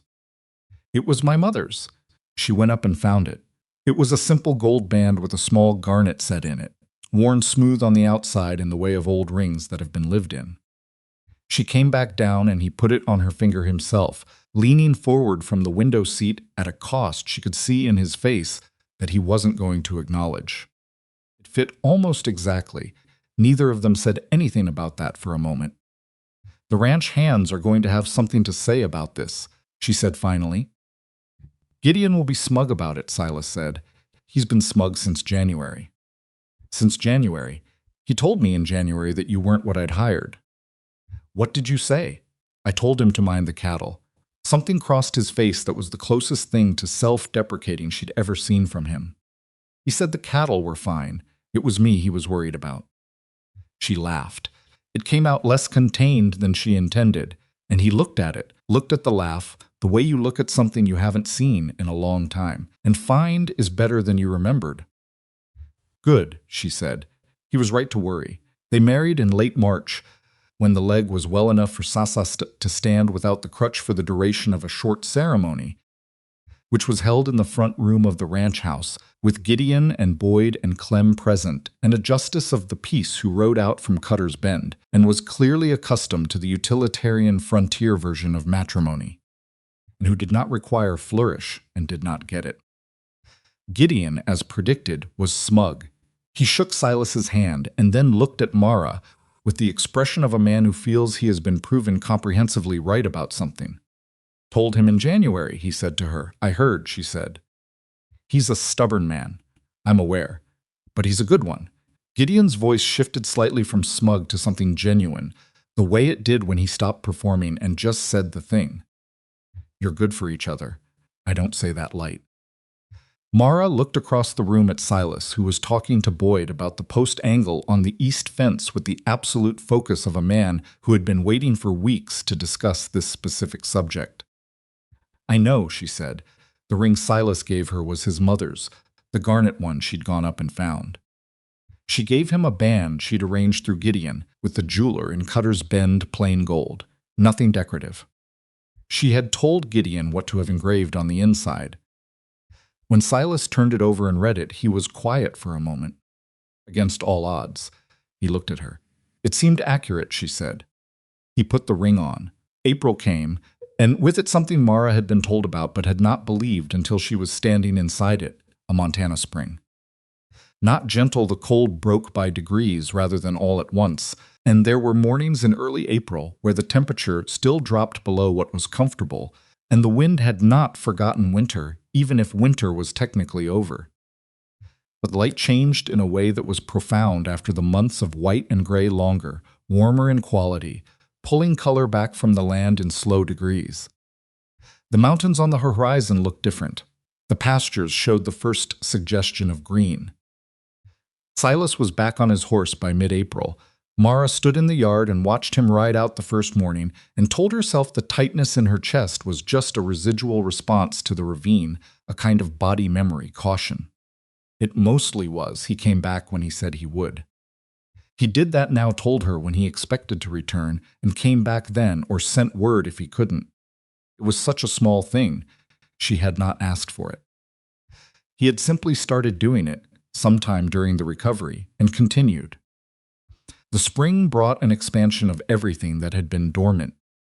The East Pasture project became real.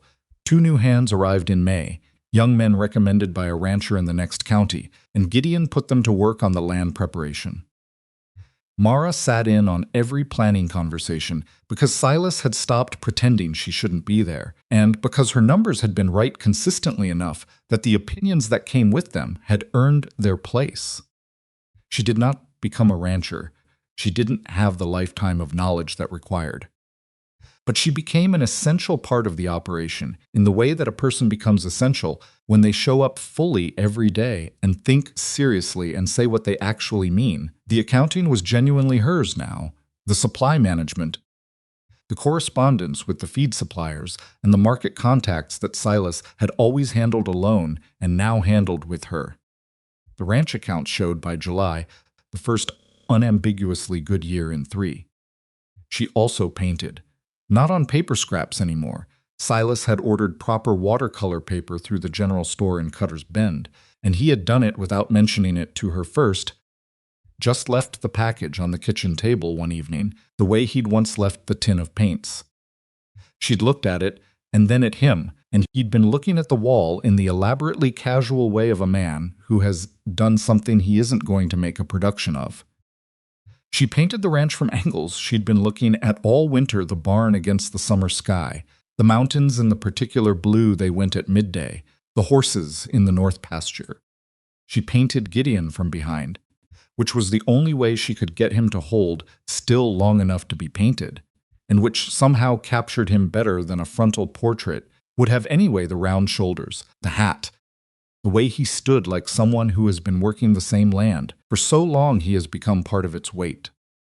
Silas came and stood behind her one evening while she was working on the mountain piece, and he stood there for long enough that she felt him looking, not just glancing, but actually looking the way he looked at his ledger when the numbers were genuinely interesting.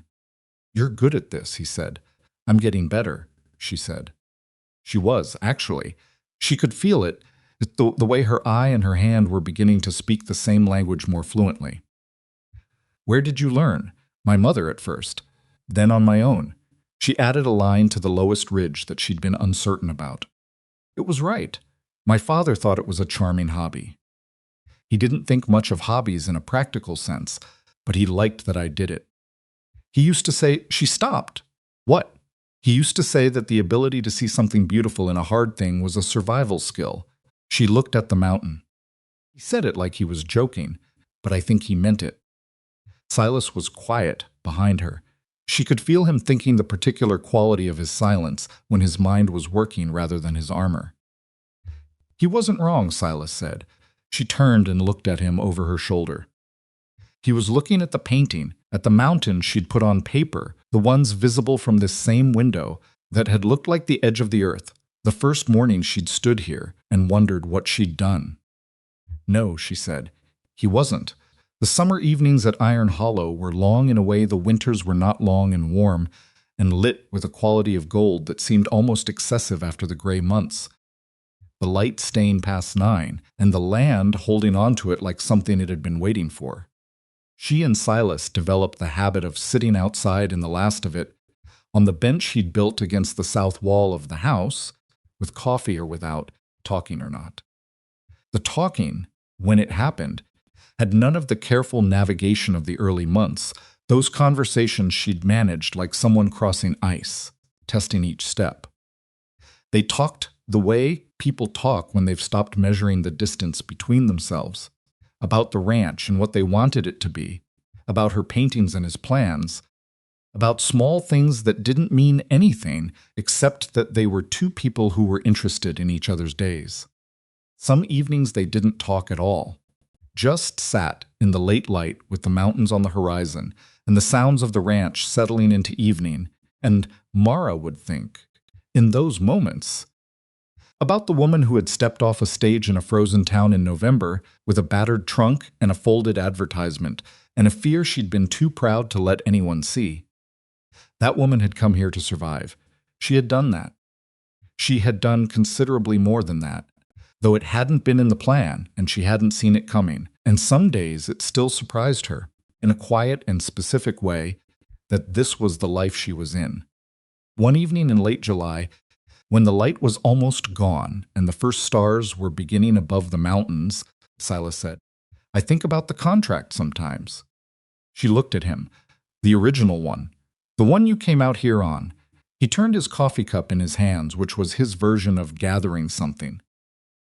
"I wrote it like I was ordering supplies. I thought that was practical." He paused. "It wasn't practical, it was just stopped. Afraid," she said.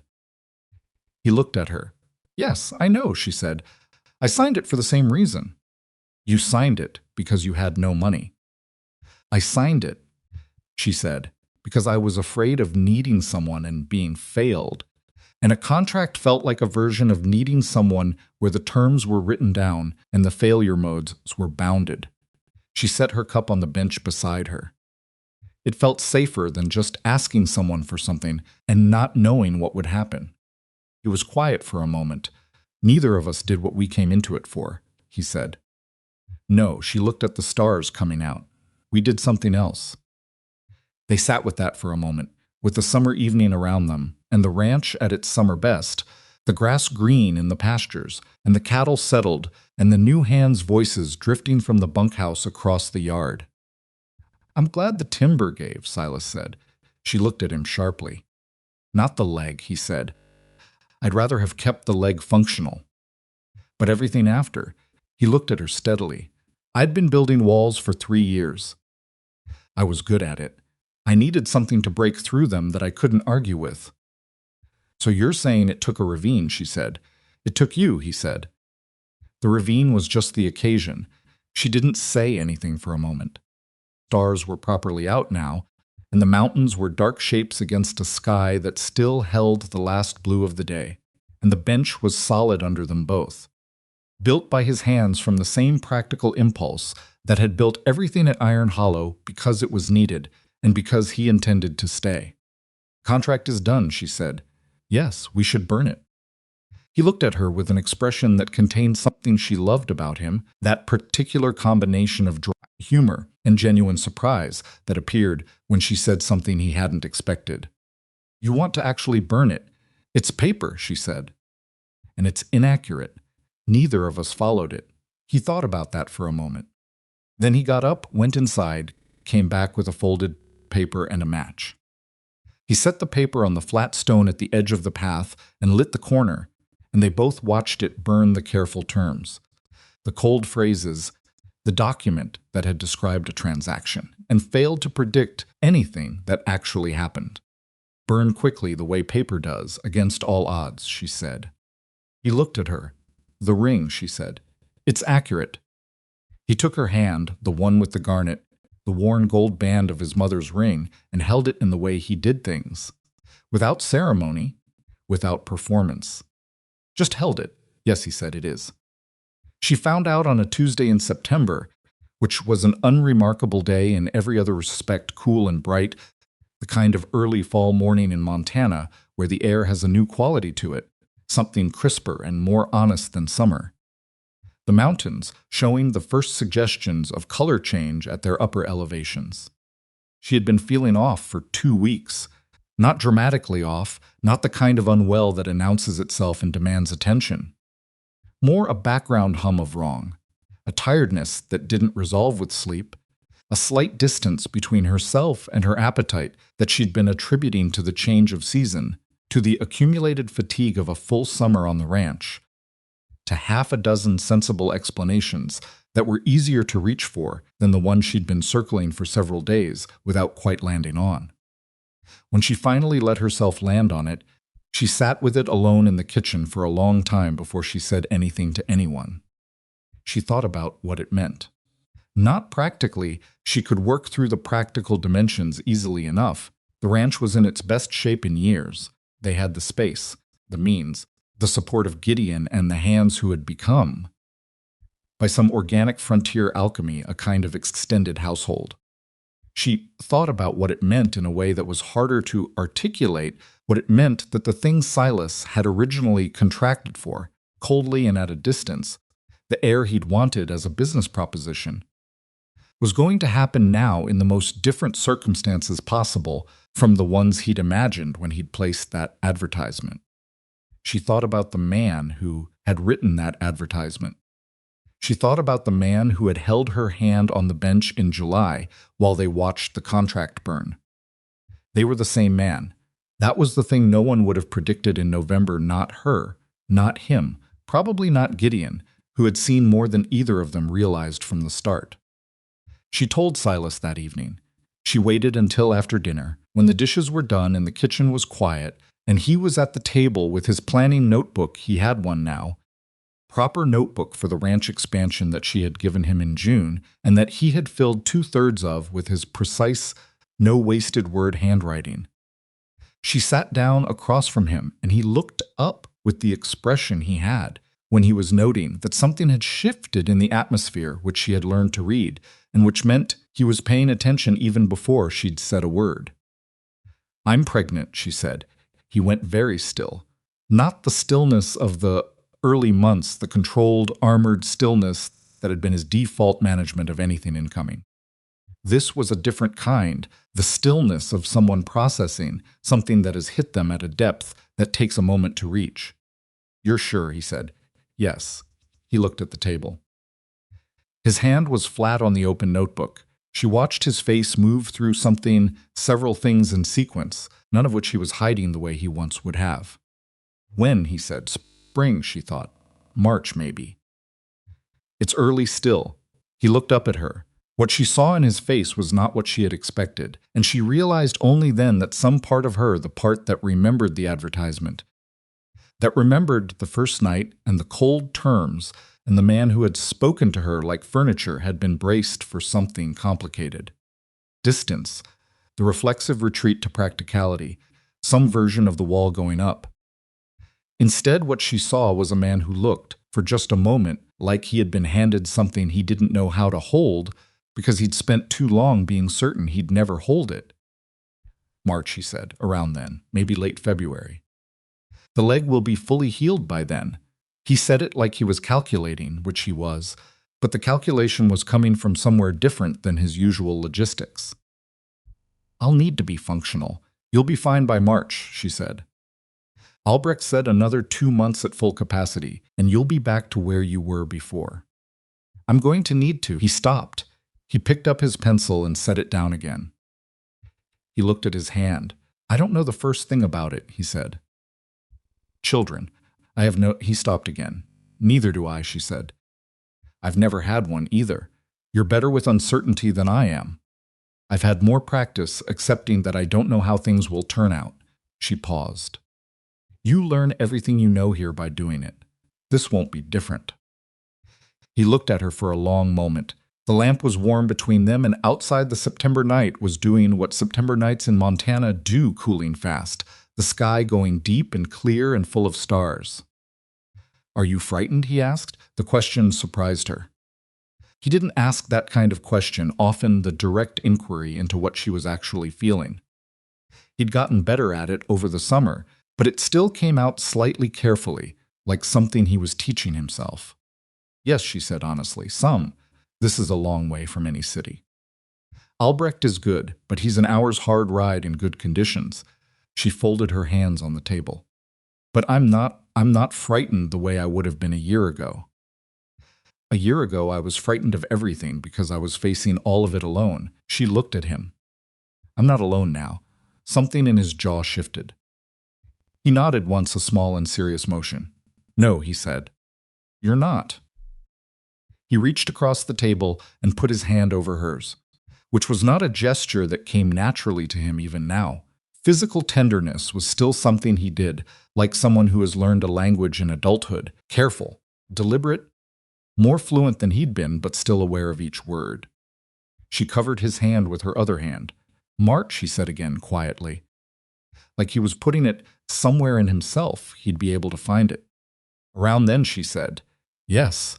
Gideon found out the next morning because Silas told him, which surprised Marsh. He had expected Silas to take weeks to say it aloud to anyone. But apparently one of the things that had shifted in him was the ability to believe that good news was allowed to exist, that naming it wouldn't invite its removal. Gideon stood in the barn doorway and looked at Silas for a moment, and then he looked at the middle distance in the way of someone reordering their understanding of something. "Well," he said. "Yes," Silas said. "Well." Gideon looked back at him. His weathered face did the complicated thing it did when he felt something he didn't have a clean word for. "That's something, it is. She all right?" "She's fine." "Better than fine." Gideon nodded slowly. He turned back to what he'd been doing, which was checking the tack on the near horse, and was quiet for a moment. "I told you in January," he said without looking up. "You mentioned it," Silas said. "I said she wasn't what you'd hired." "Gideon, I'm just noting that I said it. I heard you when you said it." "I hear you now. Are you done?" Gideon's shoulders moved in something that was either a shrug or a suppressed version of the smugness Silas had predicted. "For now," he said. The fall came down hard over Iron Hollow, the way falls do at altitude, with a beauty that was almost aggressive in its insistence. The aspens along the creek went gold all at once over the course of 3 days in October, and the mountain showed colors that had no real equivalent in anything Mara had seen growing up in Ohio. She painted almost every morning that the light was right, standing at the east window or, when it was warm enough, sitting on the bench outside with the watercolor paper balanced on a board Silas had rigged for her from 2 pieces of cedar. She was not painting the landscapes the way she'd painted them in the spring, technically better, then, more careful, more concerned with accuracy. She was painting them differently now, with less caution about getting it exactly right, and more interest in getting it felt right, which was a distinction her mother had tried to explain to her when she was a girl, and that she hadn't fully understood until now. Her mother had said, "The painting isn't the mountain. The painting is how you see the mountain. Those are 2 very different things, and only one of them is worth putting on paper." She thought about her mother a great deal in those fall months. Her mother, who had managed her father's chaos for 20 years with a combination of genuine love and entirely realistic assessment of his limitations. Her mother, who had kept a garden through hard years and bad years and years, where the money was so short she'd grown vegetables rather than flowers, and had grown them well. And had found the roses money for anyway, because she said some things you kept even when keeping them was an argument against practicality. Her mother had died when Mara was 19. The absence of her, in the years since, had been a shape Mara had learned to navigate around, always knowing it was there, never quite getting used to it. She thought, sitting on the bench in the October light with the mountains in front of her and her hand moving across the paper, that her mother would have understood Iron Hollow. Would have understood the particular math of choosing a hard life because it was a true one. She thought her mother would have liked Silas. The real Silas. The one she'd gotten to the man who built her a rigging for her paintboard without being asked, who told Gideon in January what she didn't know Gideon had needed to hear, who talked about the ranch expansion, the way someone talks about a living thing they intend to take care of for the long term. Her mother had always been drawn to people who meant what they built. In November, which was the anniversary of her arrival at Iron Hollow, Silas came in from the afternoon work and found her sitting at the kitchen table with her hands around a cup of tea and an expression he apparently could not read, because he stopped in the doorway and looked at her with the particular alertness he had when he was trying to gauge whether something was wrong. "What?" he said. "Nothing's wrong," she said immediately, because she knew what that look meant. "I was just thinking about what? A year ago today I came off the stage at Cutter's Bend." She looked at her tea. "You didn't get down to help with the trunk." He came into the kitchen and poured himself coffee from the pot she'd left warm. He sat down across from her. "I know," he said. "I thought you were the coldest man I'd ever met." I probably was. He held the cup with both hands. "I'd been working at it for 3 years. You were very good at it." "Yes." He looked at her. "You were not what I expected either, if we're comparing notes from that night." "What did you expect?" "Someone more diminished." He seemed to consider the word. "The situation you were in suggested someone who'd been beaten down by it." "You weren't. You came in, hung up your coat, went to the kitchen, and made dinner." A pause that held something she recognized now as his version of humor. "I didn't know what to do with that, so you said nothing for 40 minutes. It seemed the safest option." She laughed. He watched the laugh with the expression she still loved most on his face, that slightly surprised quality, the man who keeps being caught off guard by how much he doesn't want to look away. The winter arrived in December, without the drama of the previous year, cold and serious, but without the blizzard's specific violence, which Gideon said was just the luck of the season and not to get comfortable with it. The ranch ran well. The new hands had settled in, learned the rhythms, become part of the daily machinery of the place. The east pasture preparation was complete, waiting for spring planting. The north fencing, the fencing that had started all of it, the rotten timber, the slope, the ravine had been entirely replaced in October with new posts and Silas overseeing every foot of it personally. Mara's pregnancy was, she told herself on good days, progressing normally. On bad days, and there were bad days in the middle months, Days when her body was doing things she hadn't anticipated, and the distance from any real medical help felt like a presence in the room. She told herself that women had done this in harder circumstances than a well-run Montana ranch in the care of. A husband who had taken to consulting his copy of a medical reference book with the same seriousness he applied to his agricultural planning texts. The medical reference book had appeared on the table one morning in October without comment. She'd looked at it, and then at him. Albrecht recommended it, he said, not looking up from his breakfast. She had opened it. He had read it first. She could tell by the pages. Some of them turned down at the corners in the way he marked things he intended to return to. She'd looked at those turned-down pages for a while, at the sections he'd found important enough to mark, and she had not said anything about it because saying something about it would have embarrassed him, and she had no interest in doing that. She simply knew. Albrecht came out in January for a check and declared her healthy, and the baby positioned well, and Silas's specific, carefully phrased questions about the labor and delivery, which he asked with the expression of a man doing risk assessment, rather than the expression of a frightened husband, though she suspected both were true, reasonable, and sensible. "You'll want to send for me at the first sign," Albrecht told Silas on the way out. "Don't wait and decide it's a false alarm. Send at the first sign and let me make the determination." "How will I know?" Albrecht looked at him. "She'll tell you," he said simply, and got on his horse.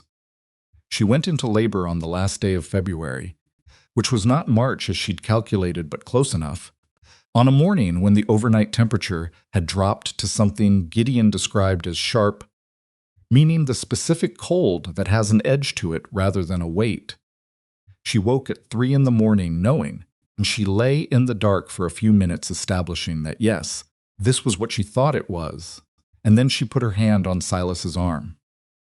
He was awake instantly in the way he was always awake, instantly, no gradation, no groggy middle step. "It's time," she said. He was dressed and out the door to send Boyd to Cutter's Bend for Albrecht before she had fully sat up. What she remembered of the hours that followed was not a smooth progression of events, but a series of very specific, very clear moments, separated by stretches of time she was too occupied to track. She remembered Silas's voice, low and steady, closer than she expected him to be given, that she had assumed he would manage this, the way he managed most things that frightened him, which was from a practical distance. He did not manage it from a distance. He stayed. He held her hand when she needed it held, and said nothing when saying nothing was what was needed, and spoke clearly and calmly when she needed to be reminded to breathe. She had not known he would be that way. She was not sure he had known either. At some point in the very long middle of it, she said, "Between contractions, you're doing well." He looked at her with an expression that was so stripped of everything else, just raw, present attention, that she almost laughed. "I'm doing nothing," he said. "You're here," she said. "That's not nothing. That's exactly what I need." He pressed her hand and didn't say anything. He didn't have to. Albrecht arrived by 7 in the morning, assessed her progress, gave Silas a nod that meant things were proceeding as they should, and took over the medical management with the competent calm that she had come to trust entirely. Their daughter arrived at 11:47 in the morning. The sound she made coming into the world was the loudest thing Mara had ever heard in the house at Iron Hollow, and somehow also the most precise, a single, clear announcement that a new person had arrived and had opinions about it. Albrecht put her in Mara's arms and stepped back. Mara looked at her daughter's face and felt something she had no prior category for, a specific, enormous, slightly terrifying love that had no edges and no terms and no contract. The baby was red-faced and loud and entirely herself from the first second, not soft and docile, the way babies looked in illustrations, but fierce and present, squinting at the new world like she intended to take its measure immediately. "Hello," Mara said. Her voice came out very quiet. "I know, it's a lot." Silas was beside her. She looked at him. He was looking at his daughter. The expression on his face, she thought about it later, in the months and years that followed, and she could never find exactly the right words for it. It was not the soft, tearful expression of sentiment.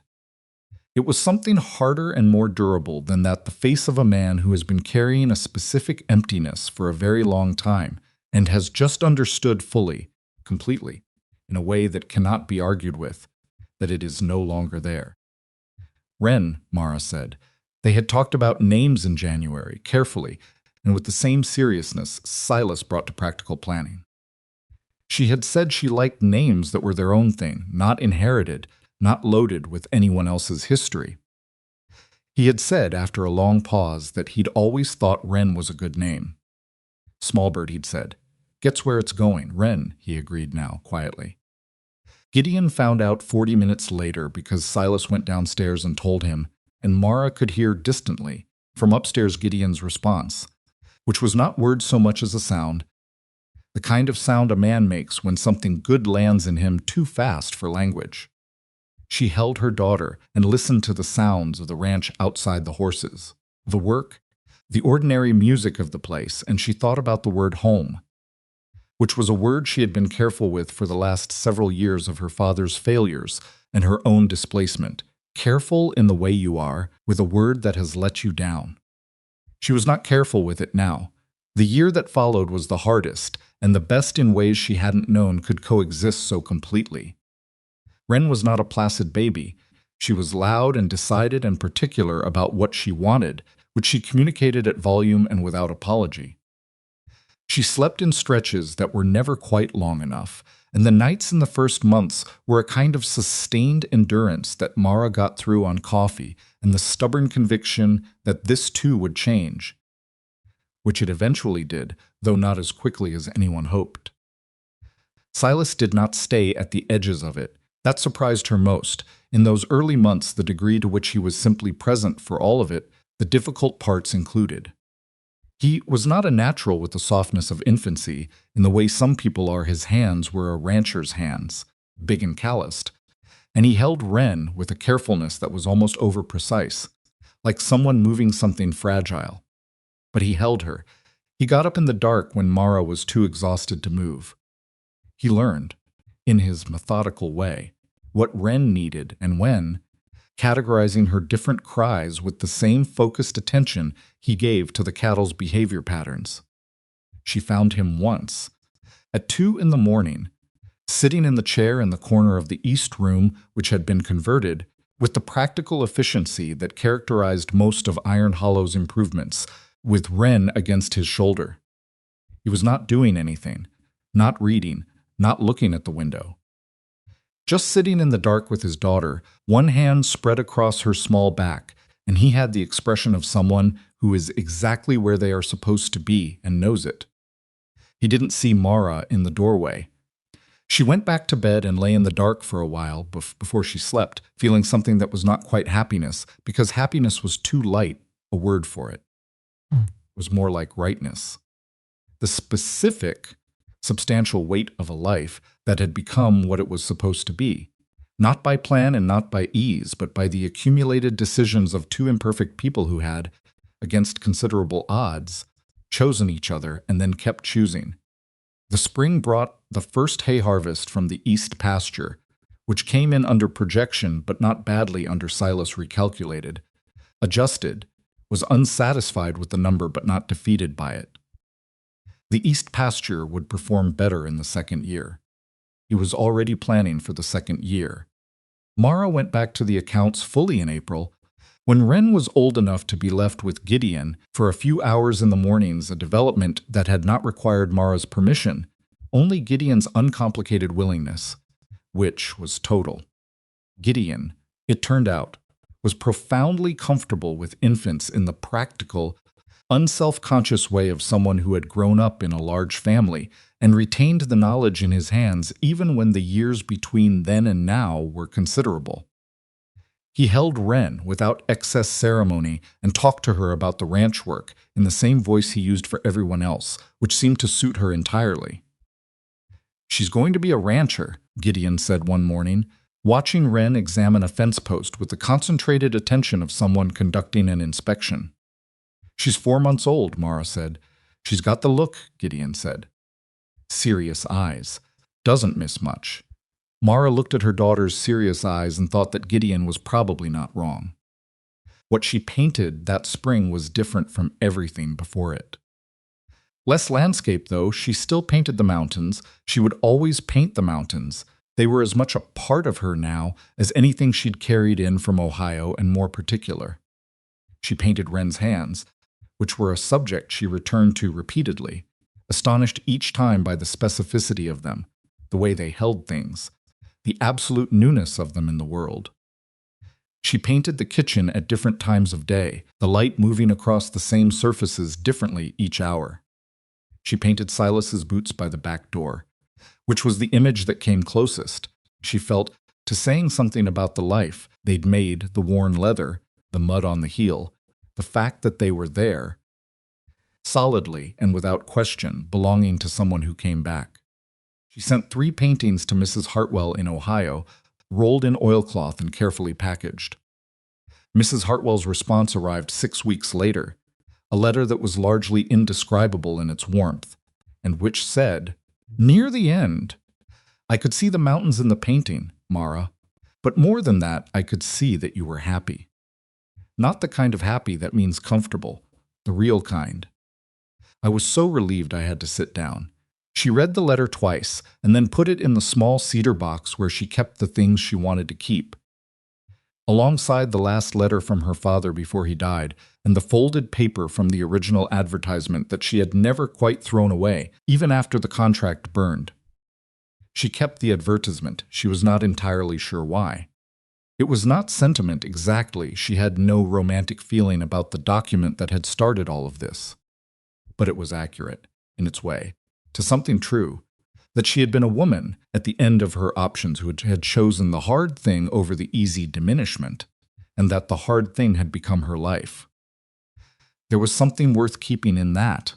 Some reminder that the moment when everything seemed finished had been the beginning of the only life she'd actually wanted. 2 years after the contract burned, Silas built her a studio. He did it in June, when the weather was right, and the ranch work had reached a manageable enough point that a project of that scale was feasible. He built it himself, with Boyd's help and Gideon's occasional supervisory input, which mostly took the form of standing nearby with his arms folded and pointing out when a measurement was off by a margin that Silas did not appreciate being told about. The studio was small one-room. With a north-facing window, Silas had specifically researched to be the best light for painting, a detail she discovered only after the fact when she found the relevant pages turned down in the agricultural manual, which turned out to also contain a chapter on property improvement that he had apparently read very thoroughly. It had a workbench along one wall for the paintings in progress, and a small wood stove for the cold months, and a board floor he'd sanded himself, which she knew because she'd seen the state of his hands after. She stood in the finished room and looked at the north light coming through the window and felt the specific quality of the moment, the way some things arrive, not as a surprise but as a confirmation, as evidence of a truth you've known for a while, finally made into a physical, holdable fact. "It's too much," she said. "It's one room," he said. He was leaning in the doorway with his arms folded in a posture that was so characteristic it could have been the posture she'd described to someone who'd never met him. 4 walls and a window. You researched the window orientation. A pause. "The light matters, Silas. You were using the kitchen table and the bench outside," he said. "The table has other uses, and the bench is cold for 8 months of the year." He said it like logistics, like a supply problem he'd identified and resolved. "You needed a proper place." She looked at him in the doorway. Behind him, through the house, she could hear Wren at some occupation that involved intermittent banging, and outside the summer sounds of the ranch, and further beyond that, the mountains that she'd been painting from this same elevation all year. "Thank you," she said. He made the gesture with his hand that meant it's nothing. She had learned in 2 years of marriage that this gesture was not accurate. It was the gesture he made when something meant enough that he didn't want to examine it too directly. She went over, and she put her hand on his arm, and he looked at her with the open, unarmored expression that was still, even now, slightly new-looking on him, like something that had grown in the place where a wall had been. "It's not nothing," she said. He covered her hand with his. "No," he said. "I know." Wren found the studio 2 days later and was immediately interested in the paints, which required management, and quickly became a frequent presence in the room in the way of children who detect something important is happening somewhere and insert themselves accordingly. She was a year old by then, newly and enthusiastically mobile, and her relationship to the studio's contents was investigative in a way that required attention. Mara gave her a brush and a piece of paper and let her do what she'd do, which was considerable and mostly abstract and exactly what you'd expect from a 1-year-old with access to color for the first time. Silas came in from outside one afternoon and found them both at the workbench, Mara working on the mountains, Wren working on something that defied categorization, and he stood in the doorway of the studio the way he stood in the doorway of most things, watching, assessing, present in his undemonstrative way. "What is that?" he said, indicating Wren's work. "Art," Mara said. "It's blue," he said. "She likes blue." Wren looked up at her father with the serious eyes Gideon had correctly identified as a defining feature, held up her considerably paint-covered brush, and said something that was not yet a word, but had the unmistakable cadence of a declarative statement. Silas looked at his daughter. Something moved in his face that was past what she usually saw there, past the warmth he'd grown into, past the open version of himself he'd become. Something older and harder and more fundamental that she thought had to do with all the years before Iron Hollow, the 7 years of building on anger, the 3 years of building walls. The whole long project of making himself into someone who needed nothing and nobody. He went over and crouched down beside Wren at the bench carefully, his left leg still occasionally reminding him of March, and he looked at what she'd made. "Blue," he said to her. Wren made the declarative sound again and pointed at the paper with great conviction. "All right," he said, which was what he said when he meant, "Yes, and I won't argue with that." He looked up at Mara. She was watching him. "She's going to be trouble," he said. "She's going to be extraordinary," Mara said. He held her gaze for a moment. "Then those aren't mutually exclusive." "No," she agreed. "They're usually the same thing." He stood back up and looked at the mountains on Mara's paper, the current painting, the one she was the most pleased with yet. The range in late afternoon light when the shadows were long and the colors complicated, the version of the view she'd looked at every day for almost 2 years and still wasn't done looking at. "Good," he said. "Getting there," she said. "It's good, Mara." She looked at the painting, then at him, then out the north-facing window at the actual mountains, the real ones, the ones that had looked like the edge of the earth from the stage the morning she arrived, and that now looked like what they were, the land she lived inside, the landscape of her actual life, enormous and indifferent and beautiful, in a way that asked nothing of you except that you be willing to look directly at it. She thought of the woman on the stage, battered trunk, folded advertisement, fear held close and private. She thought of the kitchen table she'd walked to that first night because she needed something she could control. She thought of the blizzard and the ravine and the contract burning on the flat stone in the July evening. She thought, we did not become simple people. We became people who could live with being complicated. That was the thing no one put in the stories. Not the ending up happy, but the specific work of it, the choosing over and over. Not the grand gesture, but the daily one. The boot by the back door, the turned-down page, the studio with the right window. The hand that reached across the table without being asked. Iron Hollow had not become a gentle place. The winters were still what Montana winters were. The work was still hard in the way that land work is always hard, which is completely and without apology.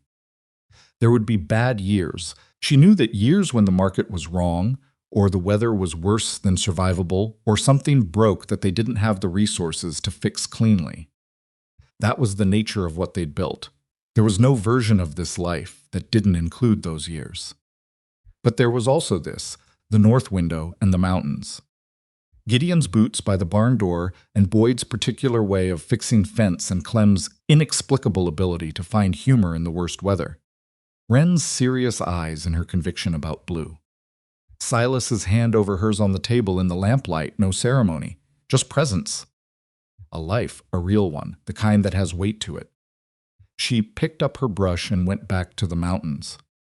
Behind her, Silas stayed in the studio longer than he needed to. She didn't say anything about it. She let him stay. Outside, the last of the afternoon was burning itself out across the Montana sky in colors she'd been trying to capture for 2 years and hadn't quite gotten yet. She thought she was getting closer. She thought she might need another year, maybe 2, maybe 10, that some things you spend your whole life approaching, and the approaching is its own kind of having. That seemed right to her. She had come here running out of road. She had found, at the end of it, not a stopping point, but a beginning one she hadn't planned, couldn't have planned. One that had required her to let go of the she'd been telling herself about who she was and what was possible and what love looked like when it wasn't clean or easy or anything like what you'd ordered. Some bargains dissolve. Some transform into something the original parties wouldn't recognize. The best ones become a life. She painted. Her daughter banged something with great purpose. Her husband stood in the doorway of the room he'd built her, watching the mountains going gold in the dying light. The wilderness was what it had always been. They were simply at last the people who lived in it.